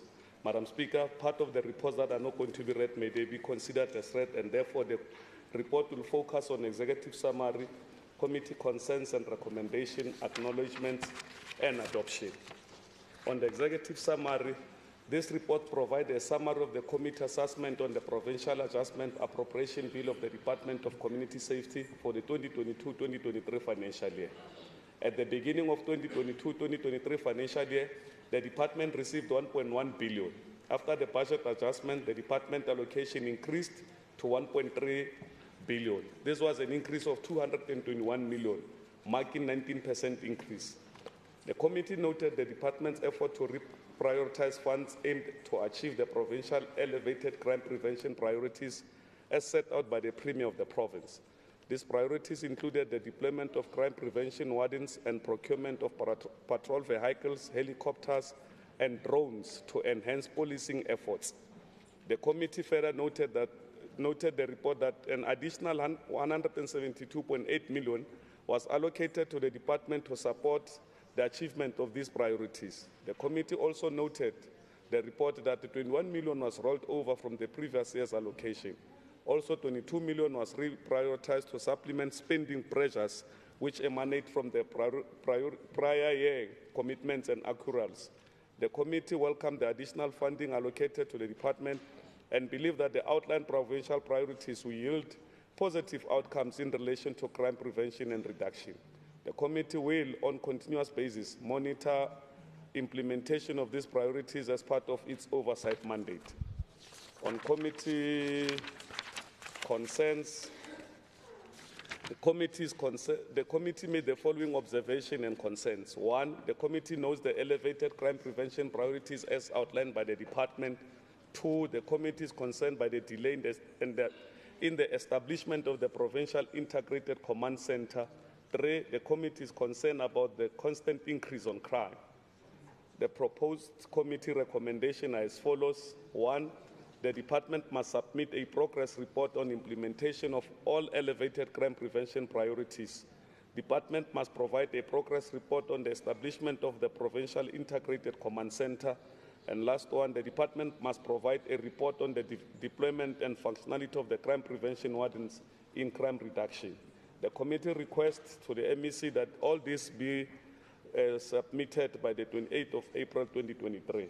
On an acknowledgement on behalf of Dr. Bandile Masuku, the chairperson of Community Safety Portfolio Committee, would like to thank MEC of Community Safety, Honorable Faith Maziboko, HOD Ms. Nontsikelelo Sisuli and the management team for their cooperation during the consideration of 2022-2023 Provincial Adjustment Appropriation Bill for the Department of Community Safety. Dr. Masuku also like to acknowledge and express gratitude to members of the committee for their cooperation and diligence in the assessment of this report. Members are as follows: Mhlagaza Manamela, Nkosi Malubani, Kanyile, Boch, Robson, Hoffman, and Hadden. The appreciation of the doctor also is extended to the following staff of the legislature, the entire committee, and led by the committee coordinator. On adoption, in accordance with Rule 117, Section 2, read together, Rule 117-2C, read together with Rule 164, Dr. Bandile Masuku recommend that the committee oversight report on the Provincial Adjustment Appropriation Bill of the Department of Community Safety for the 2022-2023 financial year be adopted by the House, taking into consideration the concerns and proposed recommendation made in this report. Thank you. Thank you, Member Mudise. Is there a seconder?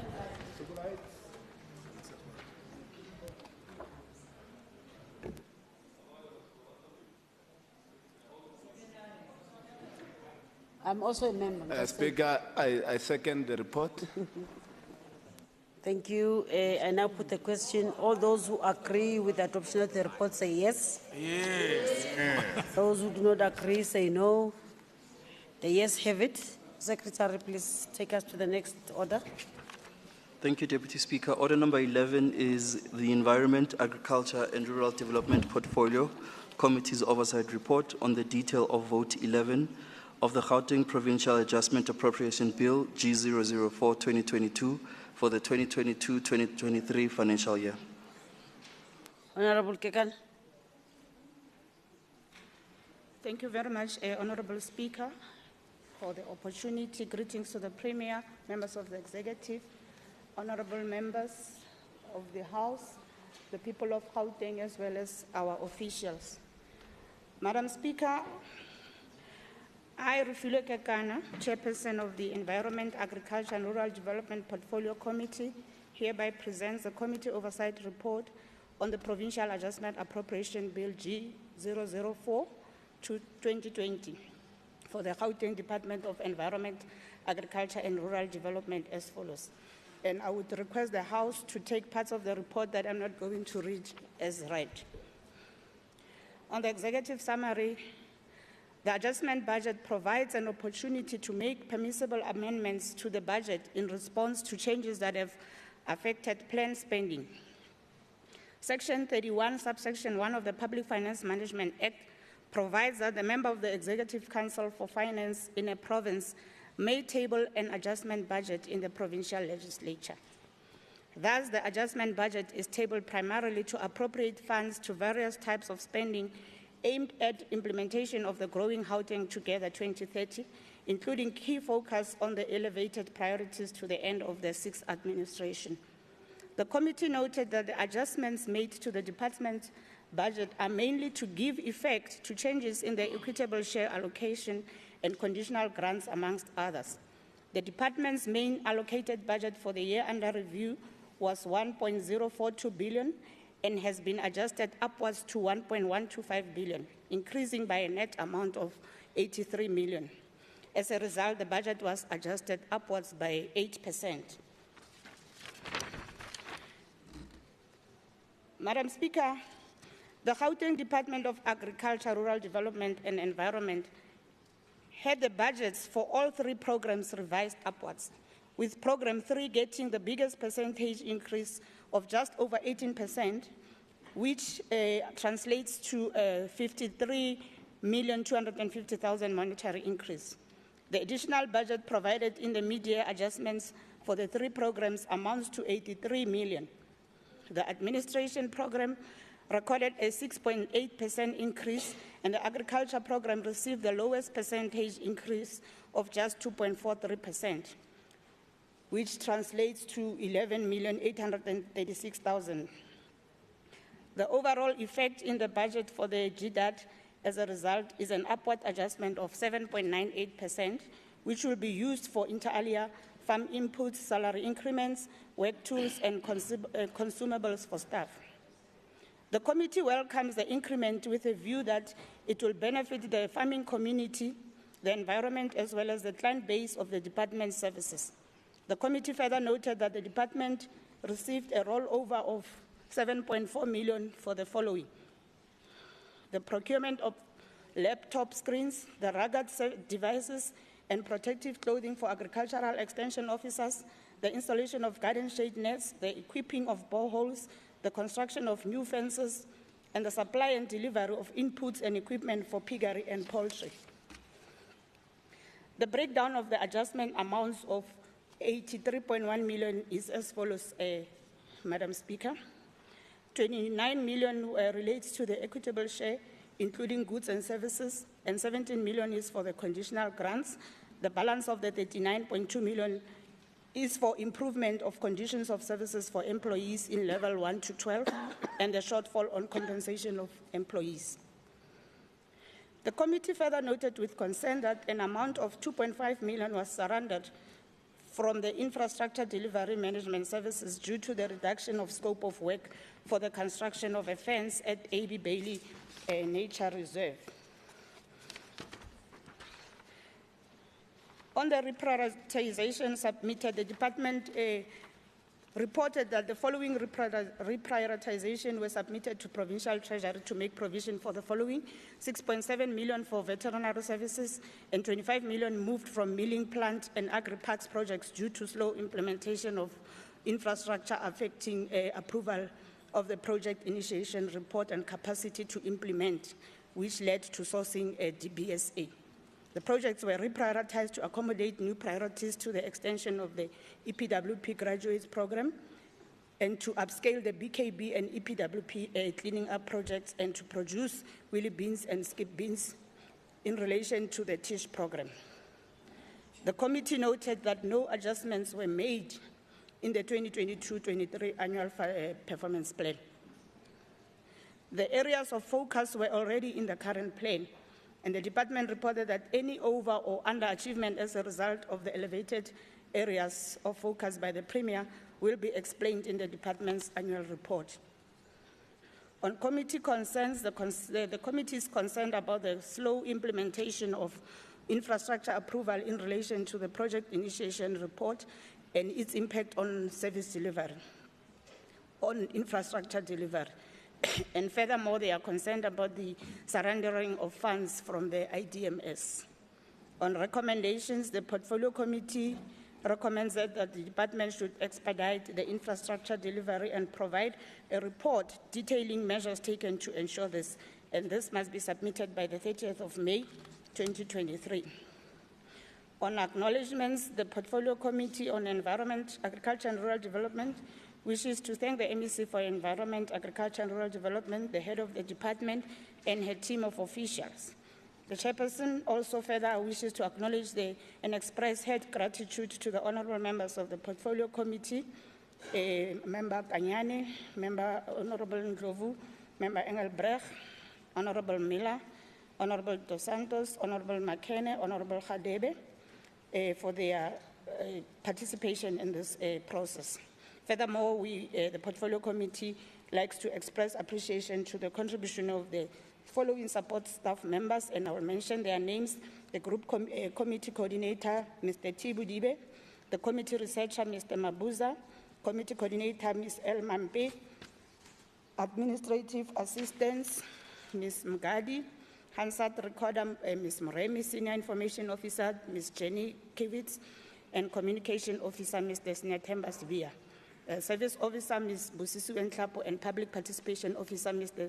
B. Lomo, for their dedication and hard work.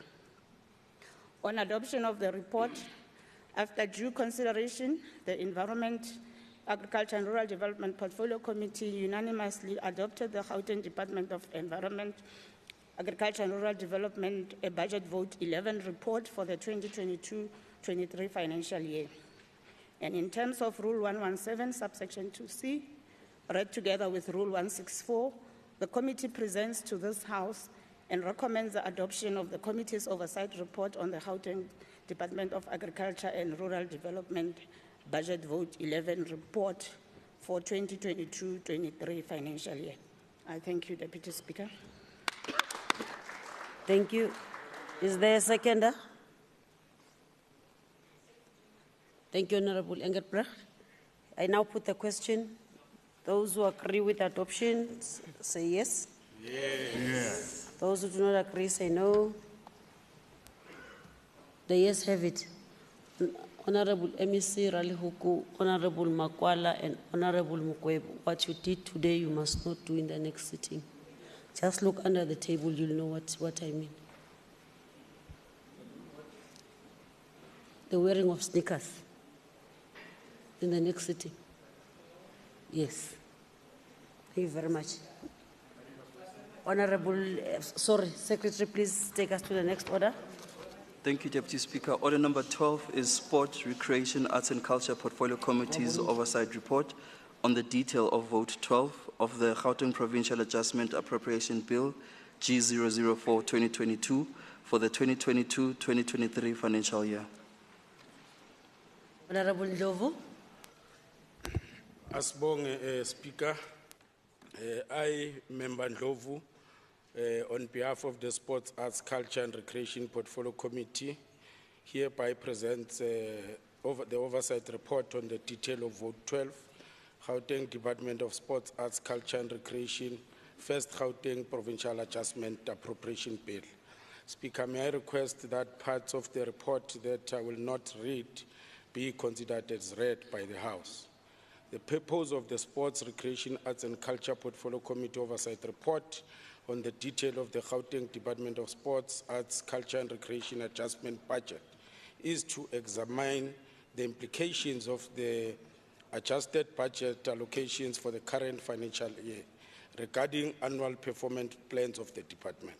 That is, ensuring the adjustment budget does not negatively impact on departmental plans to extent that programs entailed in those plans do not realize their strategic objectives. The report provides an analysis of the first Gauteng Provincial Adjustment Appropriation Bill as it relates to the Gauteng Department of Sports, Arts and Culture and Recreation, whether the budget adjustment necessitated the review of the annual performance plans and account for the prioritization of resources to spending areas. On overall adjustment, the department total appropriation budget decreased by 129,238,000 from 1,097,407,000 to 968,169,000 during the adjustment budget process in the 2022-23 financial year. The amount was surrendered to the Treasury Revenue Fund.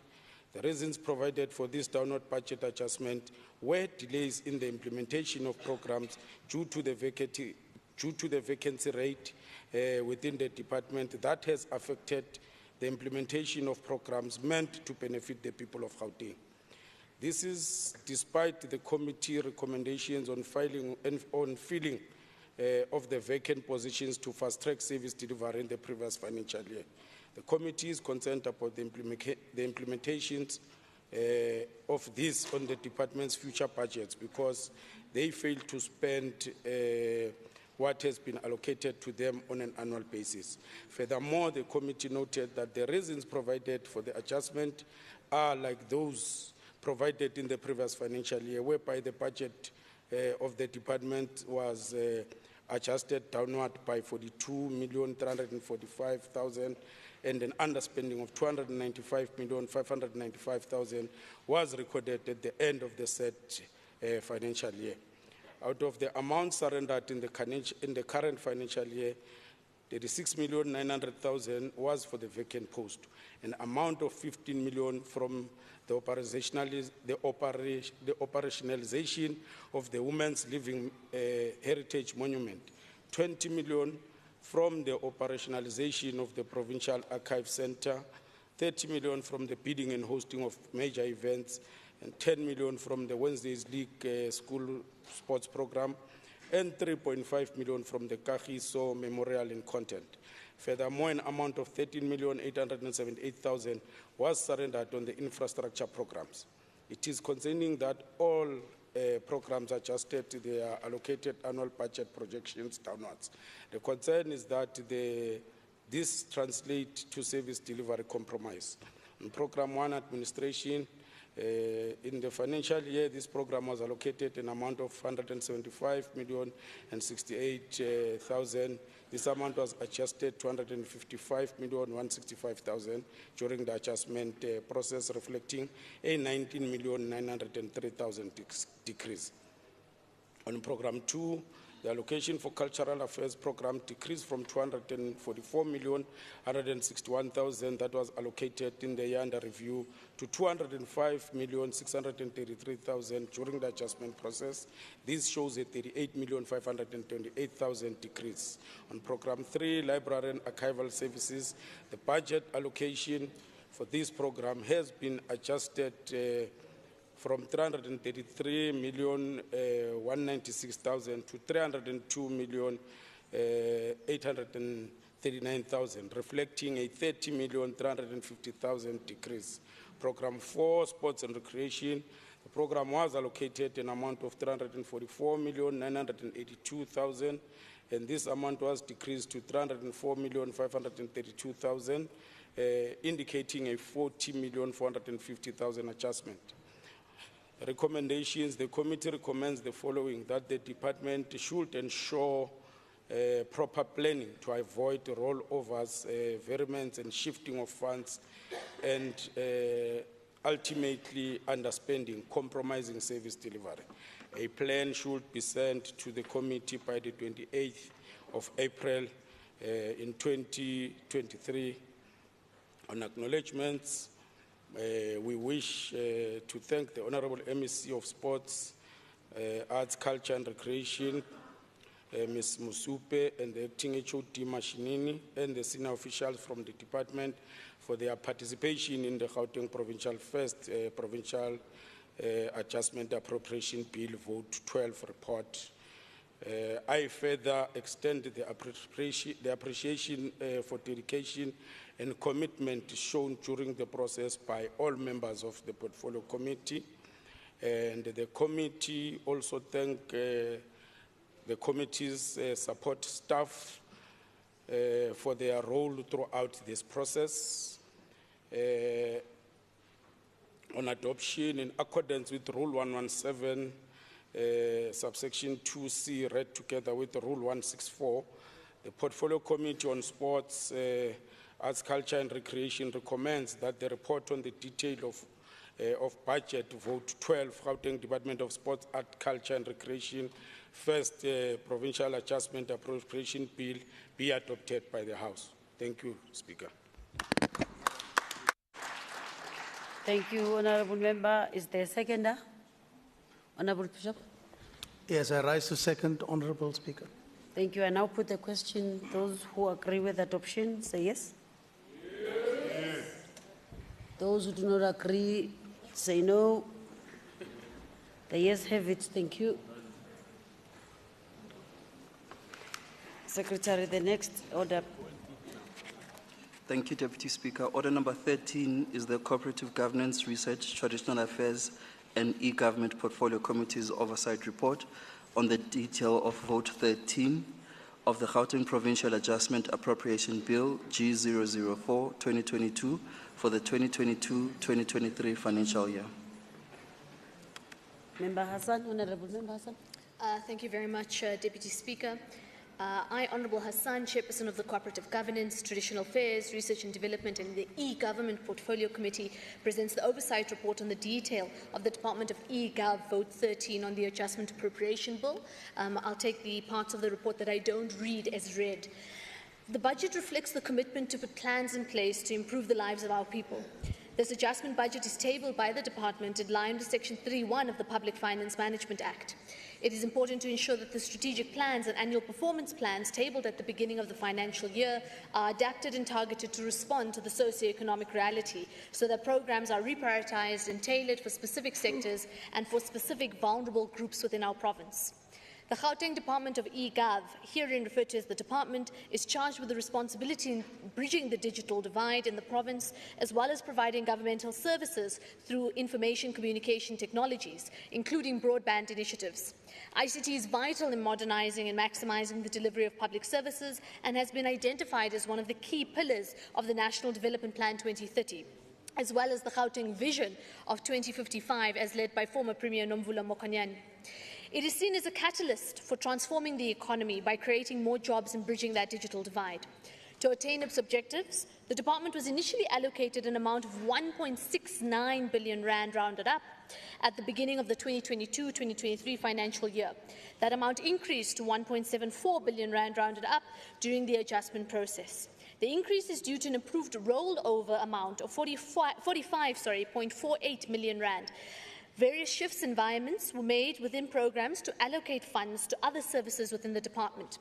The allocation for compensation of employees decreased due to the department reprioritising allocations for vacant posts to fund the departmental communication costs, the ICT initiatives and projects that are aligned to the emerging GPG and eGov priorities. The Portfolio Committee, through the implementation of the sector oversight model, will monitor the financial and non-financial performance for the remainder of the 2022-2023 financial year, with the aim to hold the MEC accountable in the management of and use of public resources and to assist the department to meet those set targets. As said, I will be taking the rest of the report as read, moving straight into our committee concerns and recommendations as well, based on time. The Portfolio Committee does not have significant concerns for this particular adjusted budget allocation for the department, especially since it's a retrospective process for the 22-23 financial year. However, greater focus will be given to the upcoming budget that was presented today by the MEC of Finance. The Portfolio Committee urges the department to practice prudence and utilise the funds efficiently to improve internal efficiencies. With that, the Portfolio Committee would like to extend its gratitude to the MEC in his absentia, the head of department and the rest of that team. And of course, appreciation goes to honourable members of the Portfolio Committee, who I won't mention here, but I think we know them. Thank you very much. And of course, to the committee support staff who also work tirelessly to ensure that we develop and deliver on these particular oversight processes. After due deliberation, The Portfolio Committee adopted the report on the detail of the Gauteng Provincial Adjustment Appropriation Bill, Budget Vote 13, for the Gauteng Department of eGov. In accordance to Rule 1172C, read together with Rule 164, the report on that detail of the Gauteng Provincial Adjustment Appropriation Bill is presented to the House for consideration and adoption as well. Thank you. Is there a seconder? I rise to support, Madam Chair. Thank you, Honourable Member. I now put the question. Those who agree with the adoption of the report say yes. Yeah. Those who do not agree say no. The yes have it. Thank you. Secretary, the next order, please. Thank you, Deputy Speaker. Order number 14 is the Finance Portfolio Committee's Oversight Report on the detail of Vote 14 of the Gauteng Provincial Adjustment Appropriation Bill, G004-2022, for the 2022-2023 financial year. Honourable Minyai. The Honourable Deputy Speaker and esteemed Honourable Members and the people of Gauteng, Gauteng Provincial Adjustment Appropriation Bill, G004-2022, herein referred as the bill, provides an appropriation of adjustment amounts money for the Provincial Revenue Fund for the requirements of the province in respect to the financial year ending 31st March 2023, and to provide members incidental thereto. The bill is endorsed by Section 31, subsection 1 of the Public Financial Management Act, PFMA, of 1999, which enjoins the MEC of Finance to table an adjustment budget in the provincial legislature.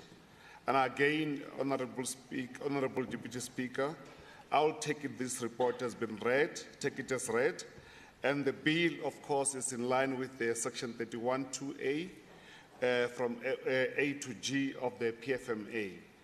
It is against this legislative backdrop that this bill seeks to amend the Provincial Appropriation Bill, Appropriation Act of 2022, that's Act number 1 of 2022, and to appropriate funds for the various types of spending aimed at attaching for provincial priorities. And this is winning the battle against COVID-19 pandemic, unemployment, and resolving the issues of challenges facing our people across the Gauteng City region.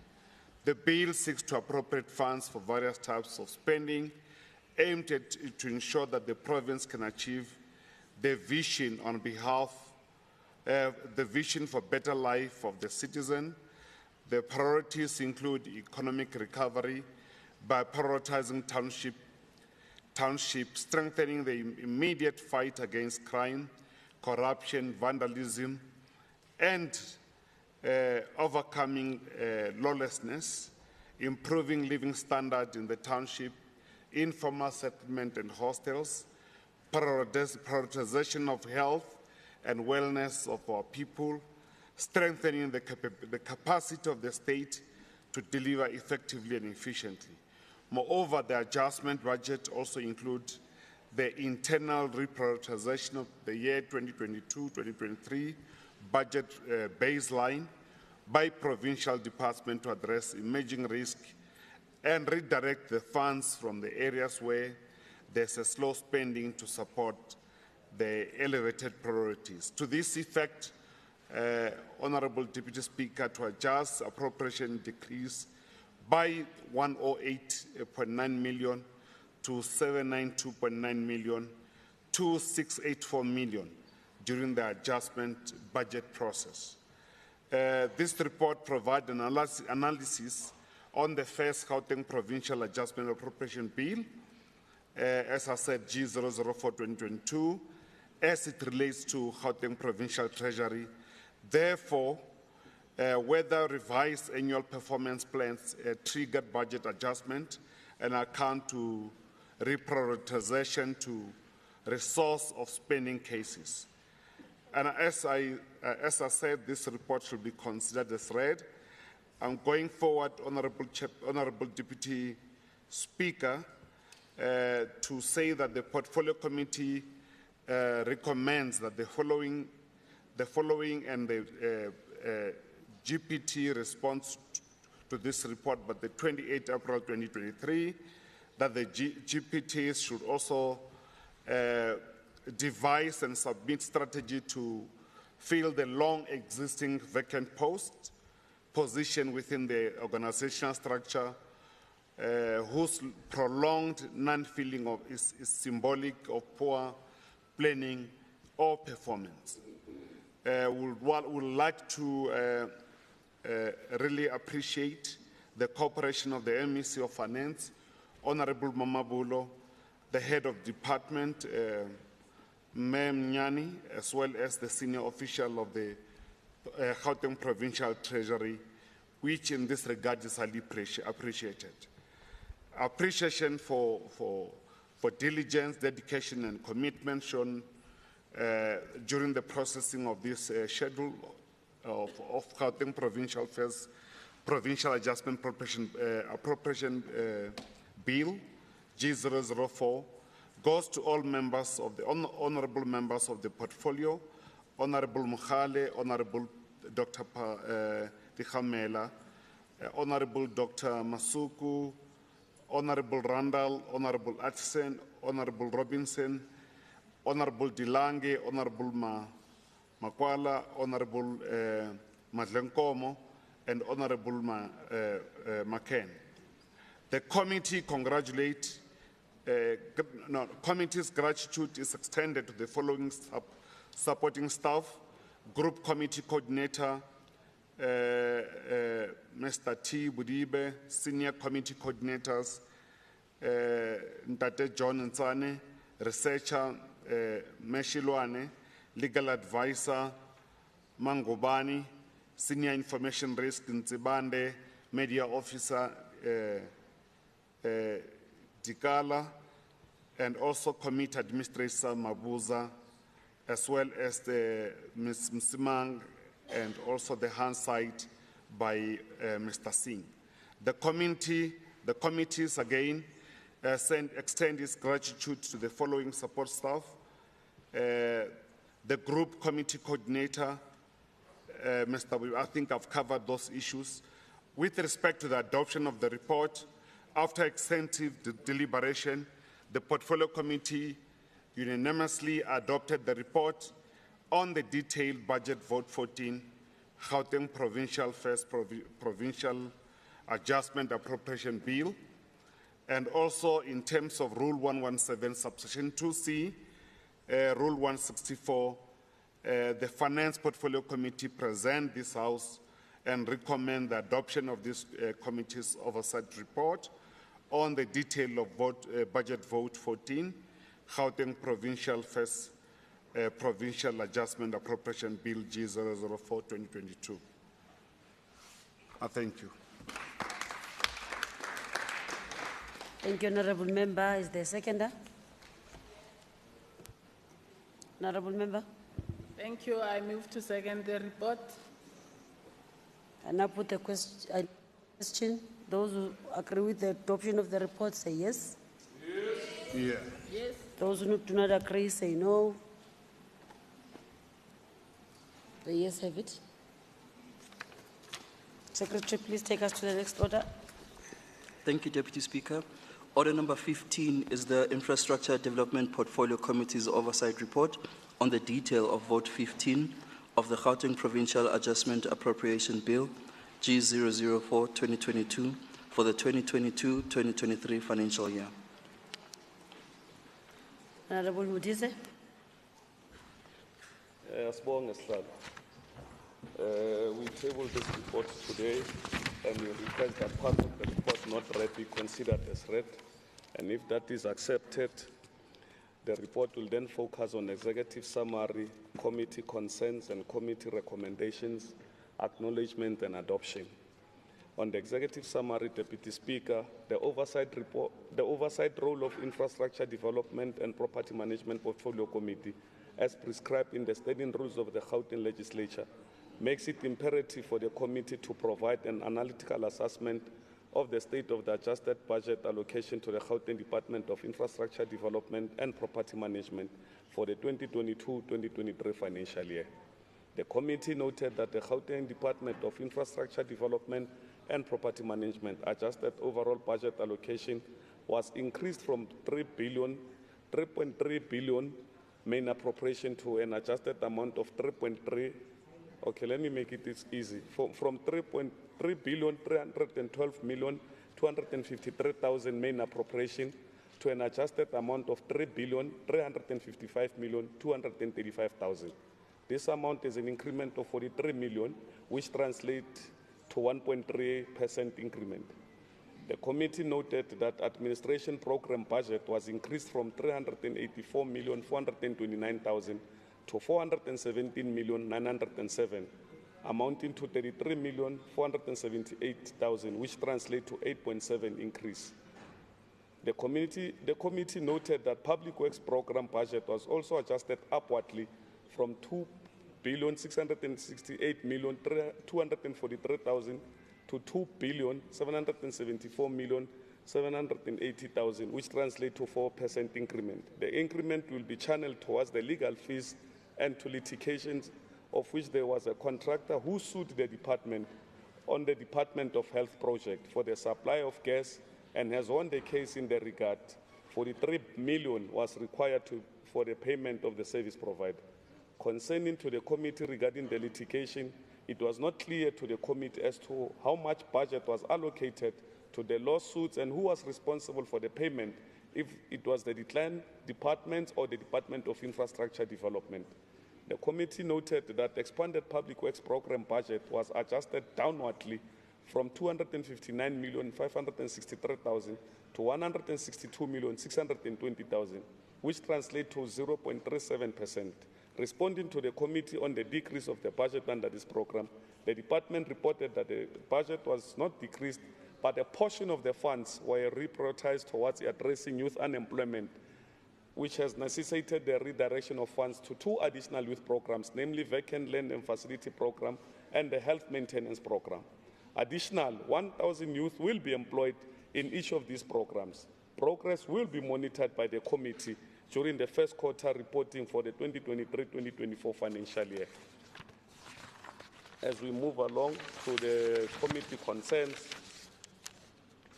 the committee concerns are as follows. The committee was concerned that 1, Program 2 has been underfunded. 2, that CAPEX adjustment was not included in the department presentation. 3, no information was provided on reallocation of budgets to lawsuits.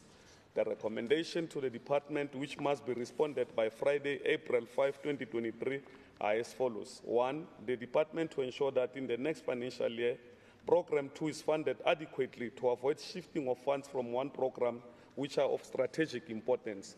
2, the department to ensure that in future, CAPEX budget adjustment is included when reporting to the committee. 3, the department to clearly report to the committee on the total number of litigation in the current financial year, covering the total lawsuits paid and unpaid, and indicate as to who is responsible for the payments of lawsuit. The department should also indicate measures in place to address the issues of lawsuits. On acknowledgement, the chairperson acknowledged the MEC, Lebohamaile, head of department, Masabata Mutlaneng, and the entire department executive for their efforts in the consideration of the report. The chairperson further appreciates the diligent deliberation of honorable members Magagula, Mokheti, Mngube, Diache, Fuchs, Hoffman, Masilela, and Njoko. The chairperson would also like to acknowledge former members of this committee who have since left the legislature, which is Member Chitangano, Member Mufama, Member Mabala, and Member Muniz. We wish them well in their future endeavors. The chairperson would also like to thank committee members led by Team Mudibe, Chabalala, Mdlalose, Seroba, Kumalo, Mulibana, Mbonane, Ngume, and Pirim. On adoption, in accordance with Rule 1172C, read together with Rule 164, the Portfolio Committee on Infrastructure Development and Property Management present before the House the oversight report on the Department of Infrastructure Development adjusted budget for the 2022-2023 financial year for consideration and adoption. I thank you, Madam Speaker. Thank you. Is there a seconder?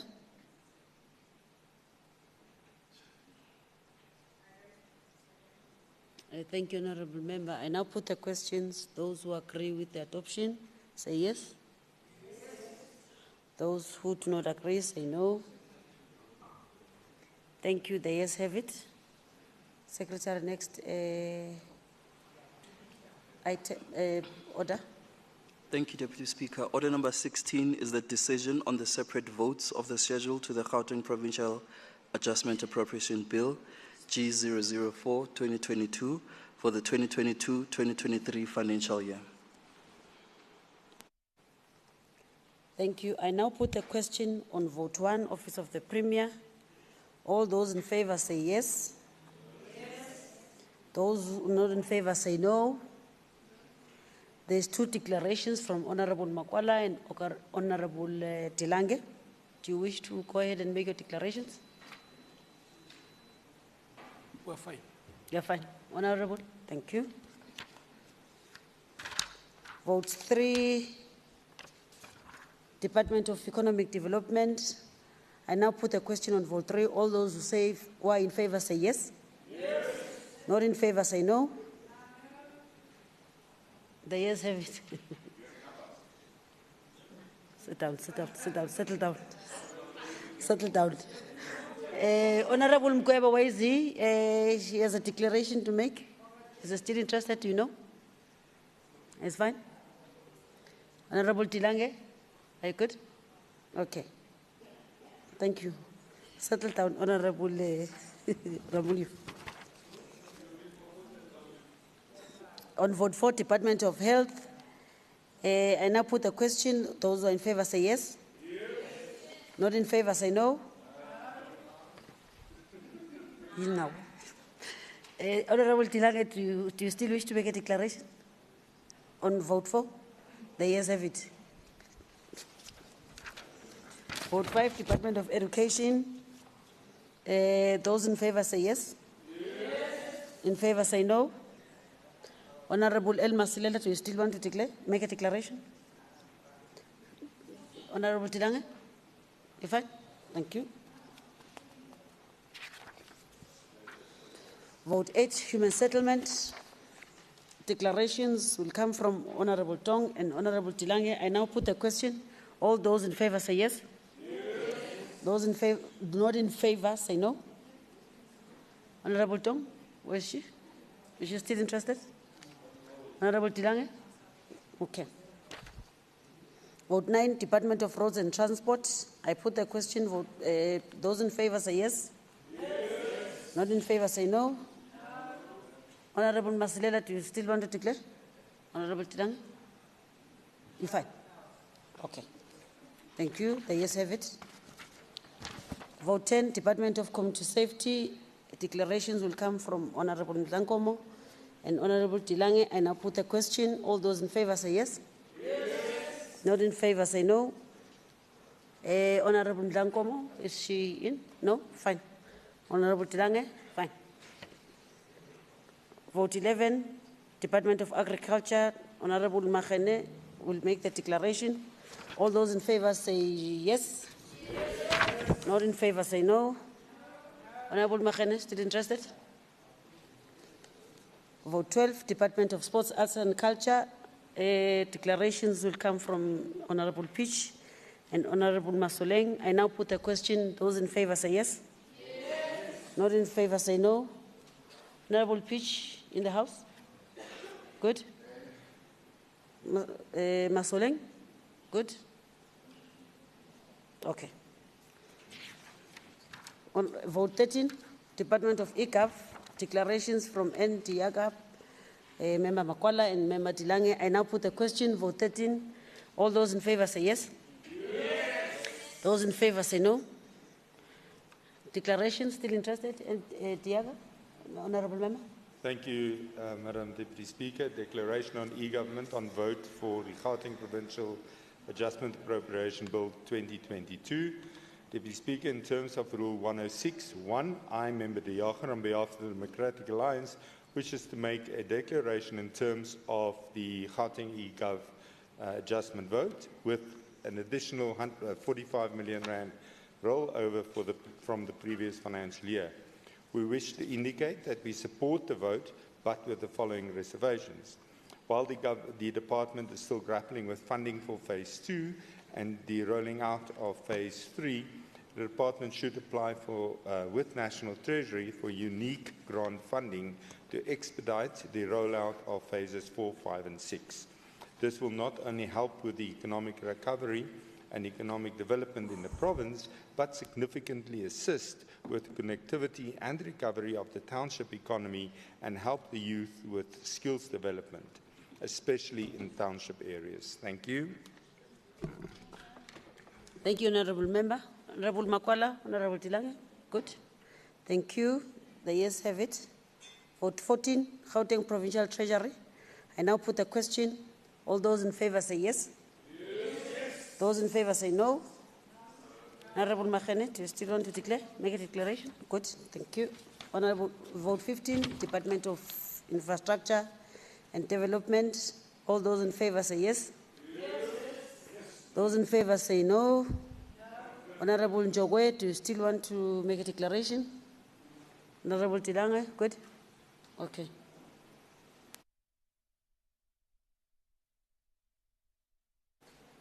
Yes, Honourable Member. Speaker, you never read vote 6 because I've got a declaration.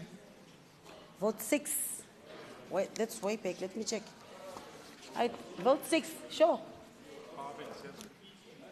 Colleagues from the Presidium, I did not read vote 6. Chair. I'm on 15 now.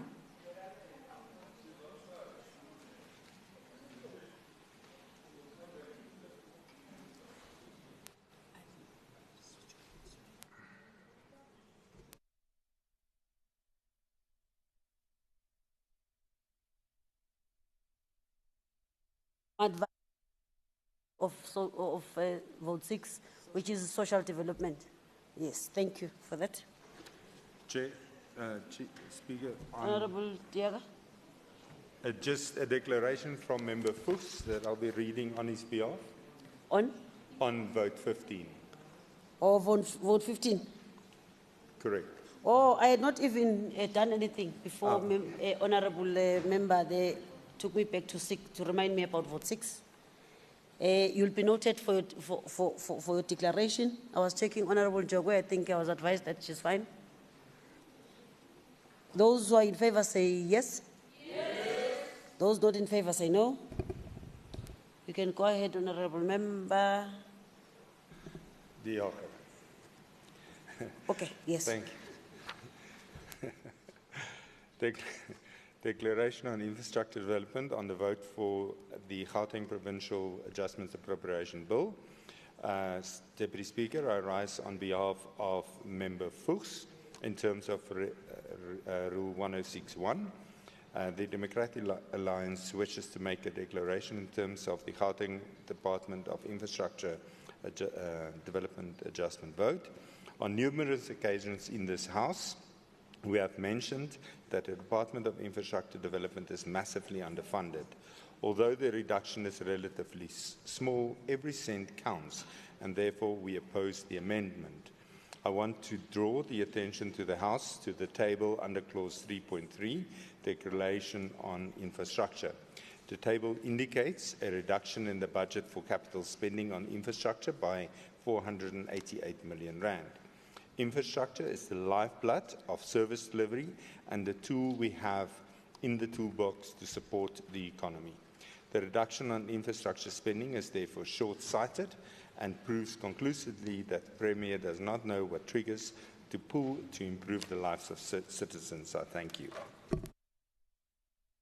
Thank you, Honourable Member. Declaration noted. Thank you. Vote 15. It was the last one. Honourable, oh, sorry. Secretary, please read the next order. I'm tired now.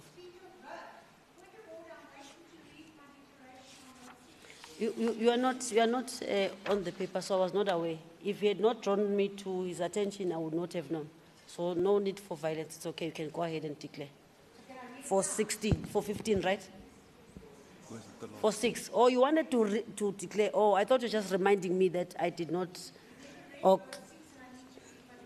Okay. Go ahead and declare vote 6.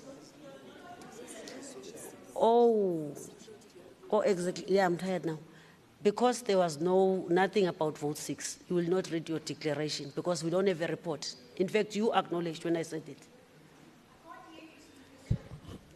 There is no report at all on vote 6 on social development. You will not make your declaration. Yes. Madam Speaker? Nothing to declare, there is no report. It's as good as nothing is not existing. So you can't declare on anything that has not been read out. We don't have a report at all. It doesn't exist. Yes, Honourable Member. Thank you, Madam Speaker. My apologies. You did call me out to make my declaration. With your allowance, could I perhaps still make my declaration? Wait, Peach, you remember Peaches? Member Peach. Oh, Peach. What vote is that? On what vote is this, Canon? Vote 12.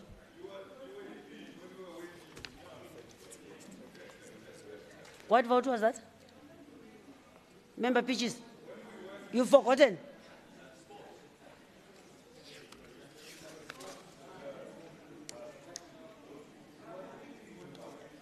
Member Peach, we passed vote 12. Thank you very much. We're done with the votes. Next item, please. Next, what is this? Not a vote. Thank you, Last Deputy order, Speaker. thank you.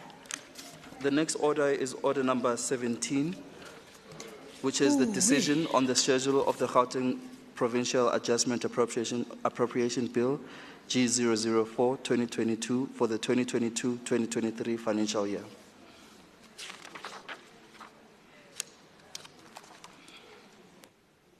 Please come through. Order 17. I now put the question in terms of Rule 2236 on the schedule of the Provincial Provincial Appropriation Bill. All those in favor say yes. Yes. All those not in favor say no. Thank you. The yes have it. The bill is adopted. Office Secretary, please take us to the next order. Thank you, Deputy Speaker. The last order, order number 18, is the motion in terms of Rule 117, Sub-Rule 2A, read with Rule 223 and Rule 224, on the adoption of the Gauteng Provincial Adjustment Appropriation Bill G004-2022 for the 2022-2023 financial year.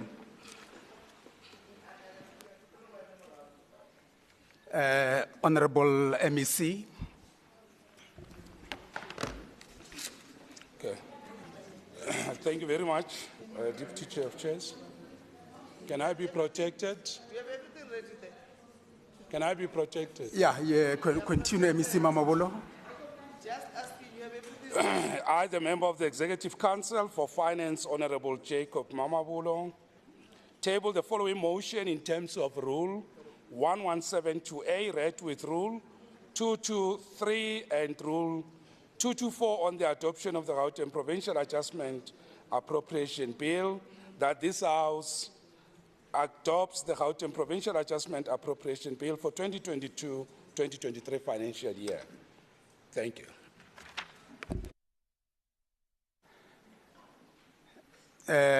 I'll now call for the seconder or also those who are against this, but I'll now raise a question.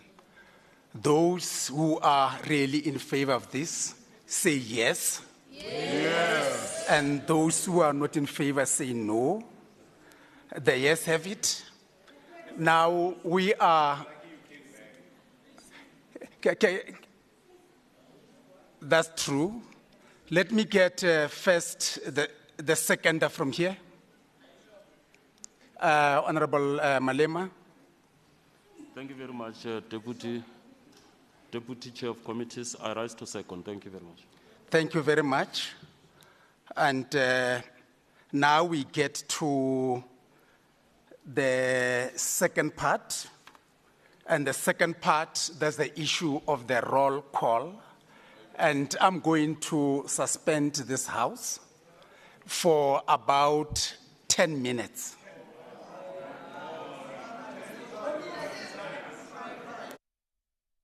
Five.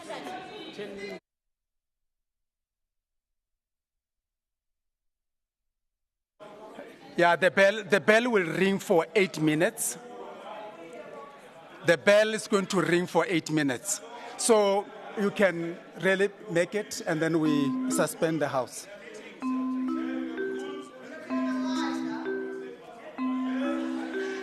Yeah, now it is 10 minutes. We're moving.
Yeah, we are. Can you, the whips?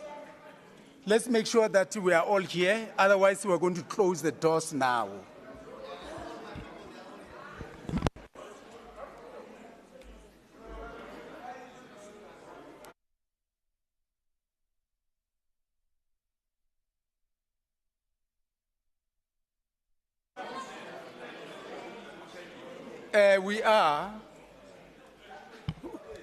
We are proceeding. We are closing the doors. Can we have the doors closed?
Yeah, we are now starting with the next session, which is the roll call. And the doors are closed. And we are not going to allow anyone to enter. The doors are closed. And I must really state that this is the part of voting. If you vote for the budget, you say yes. And if you are against this budget, you say no. And as a matter of consistency and a principle, we are not going to allow any other person online except the principal that we have set up, only the one on the study tour. So that's a principle. But now, just to remind you, it will be the yes and the no. And we are starting. Can you continue, the Secretary? Thank you, Deputy Chair of Committees. We'll start with the first row on the right. A. Lesufi. Yes. N. Nkomora Lehogo. Yes. L. E. Makubela. Yes. M. E. Kumalo. L. I. Maile. Yes. K. P. Dialetlabela. Yes. P. J. Mamabolo. Yes. N. M. Mhlagaza Manamela. A. W. M. K. Musubze. Yes. MD Hlope, MK Chilwane, Yes. NF Mazibugo, Nyavo. T Mutara, ES Malobane, Yes. Yes. TE Magagula, Yes. MG Mudise, Yes. GD Skinman, Yes. WM Macheke, Yes. J Mpisi, Dr. BEW Masuku,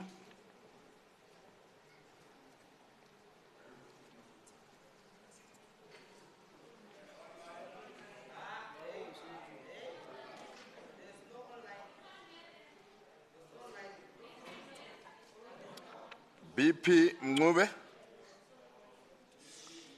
BP Mngube, Yes. Dr. N.E. Mkheti, Yes. RJ Kekana, Yes. TB Munyai, Yes. DP Malema, Yes. DC Ledwaba,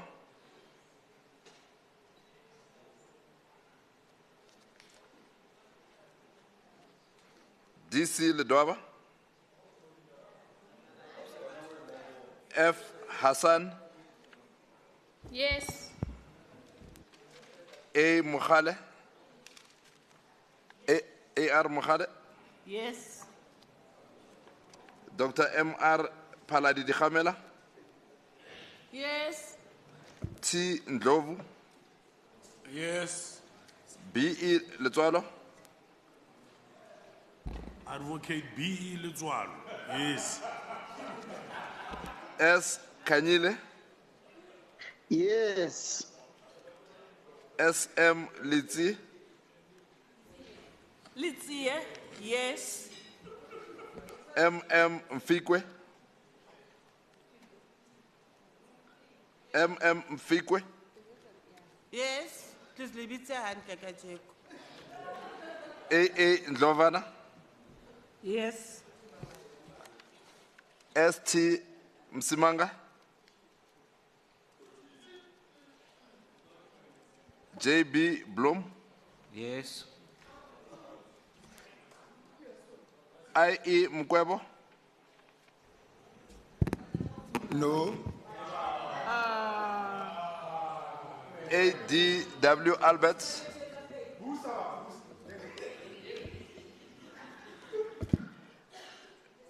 Bishop DK Adams, Yes, with reservations.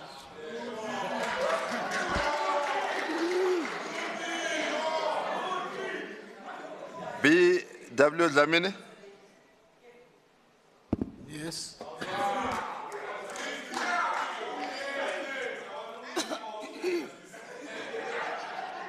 AJ Fuchs, BA Engelbrecht,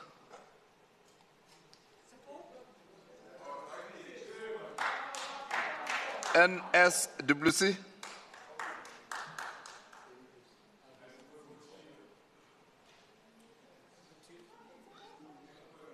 R Nteke, N Ramulifo, Yes.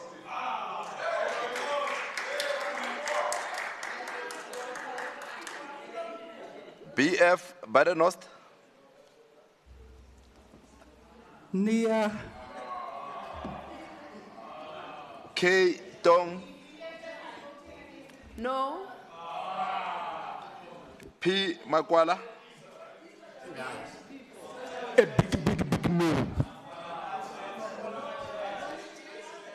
ND Njokwe, No. DDN Ndlankomo,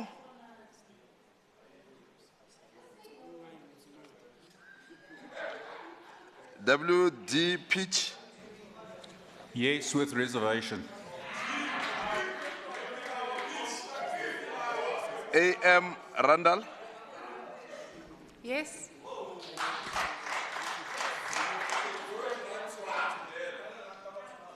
R. Robinson,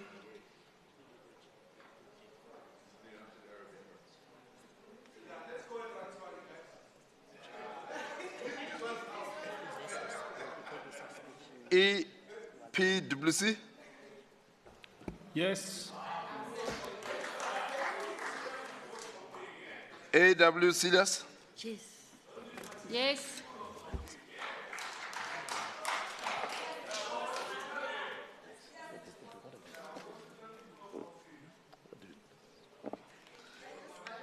F.P. Nell,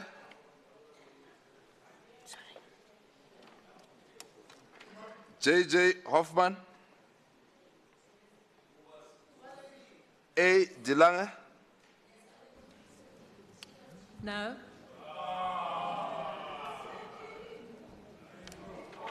M.A. Masoling,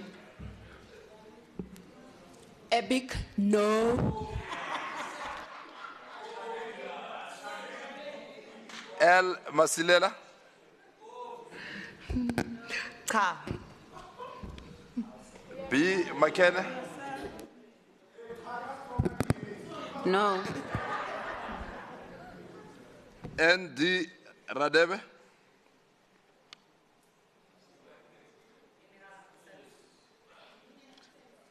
M.S. Koma,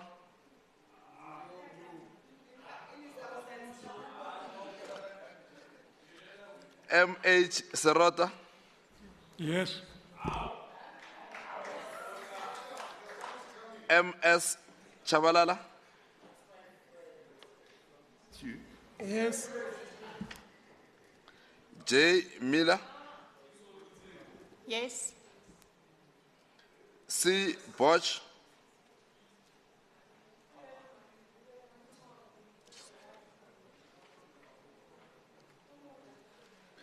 S. J.P. Dos Santos, Yes. I changed my mind. N.M. Dijakar, Yes. P.G. Atkinson, Yes.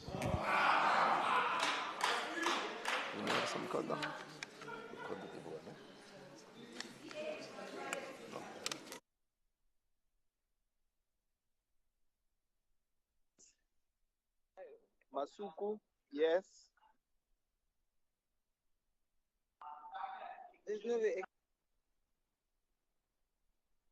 Sorry, let's have order. Please, let's have order.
Thank you very much. Thank you. Let's get to the results. Those who voted yes, it is 46. And those who voted no, it is 9.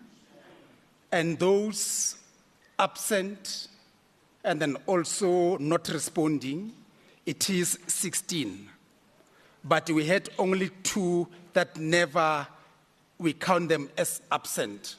So based on this, the Provincial Adjustment Appropriation Bill, G004, 2022, is adopted by the House.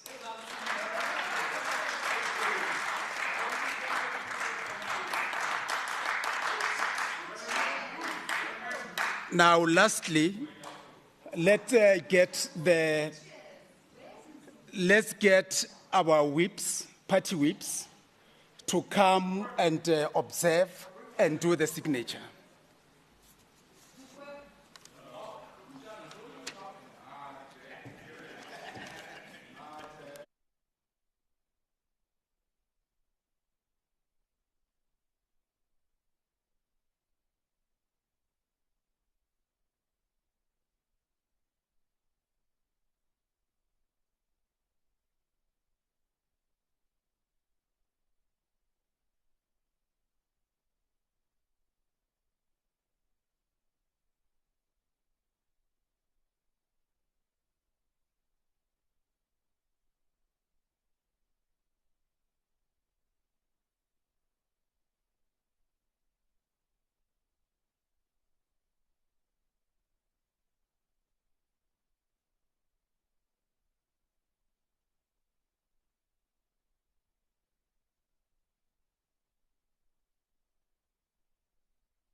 Thank you very much. Let's get seated.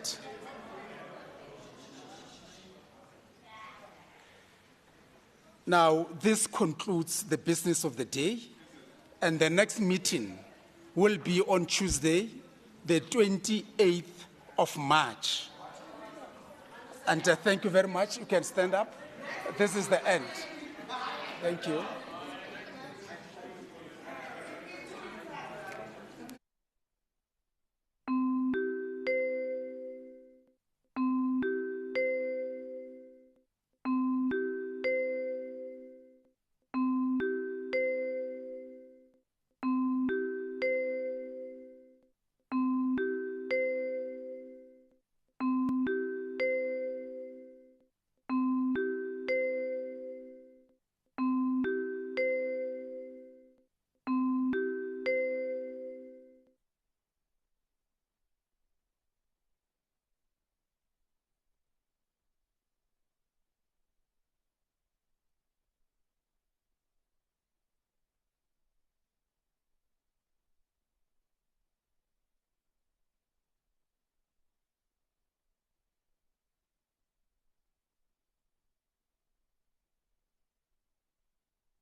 Mm.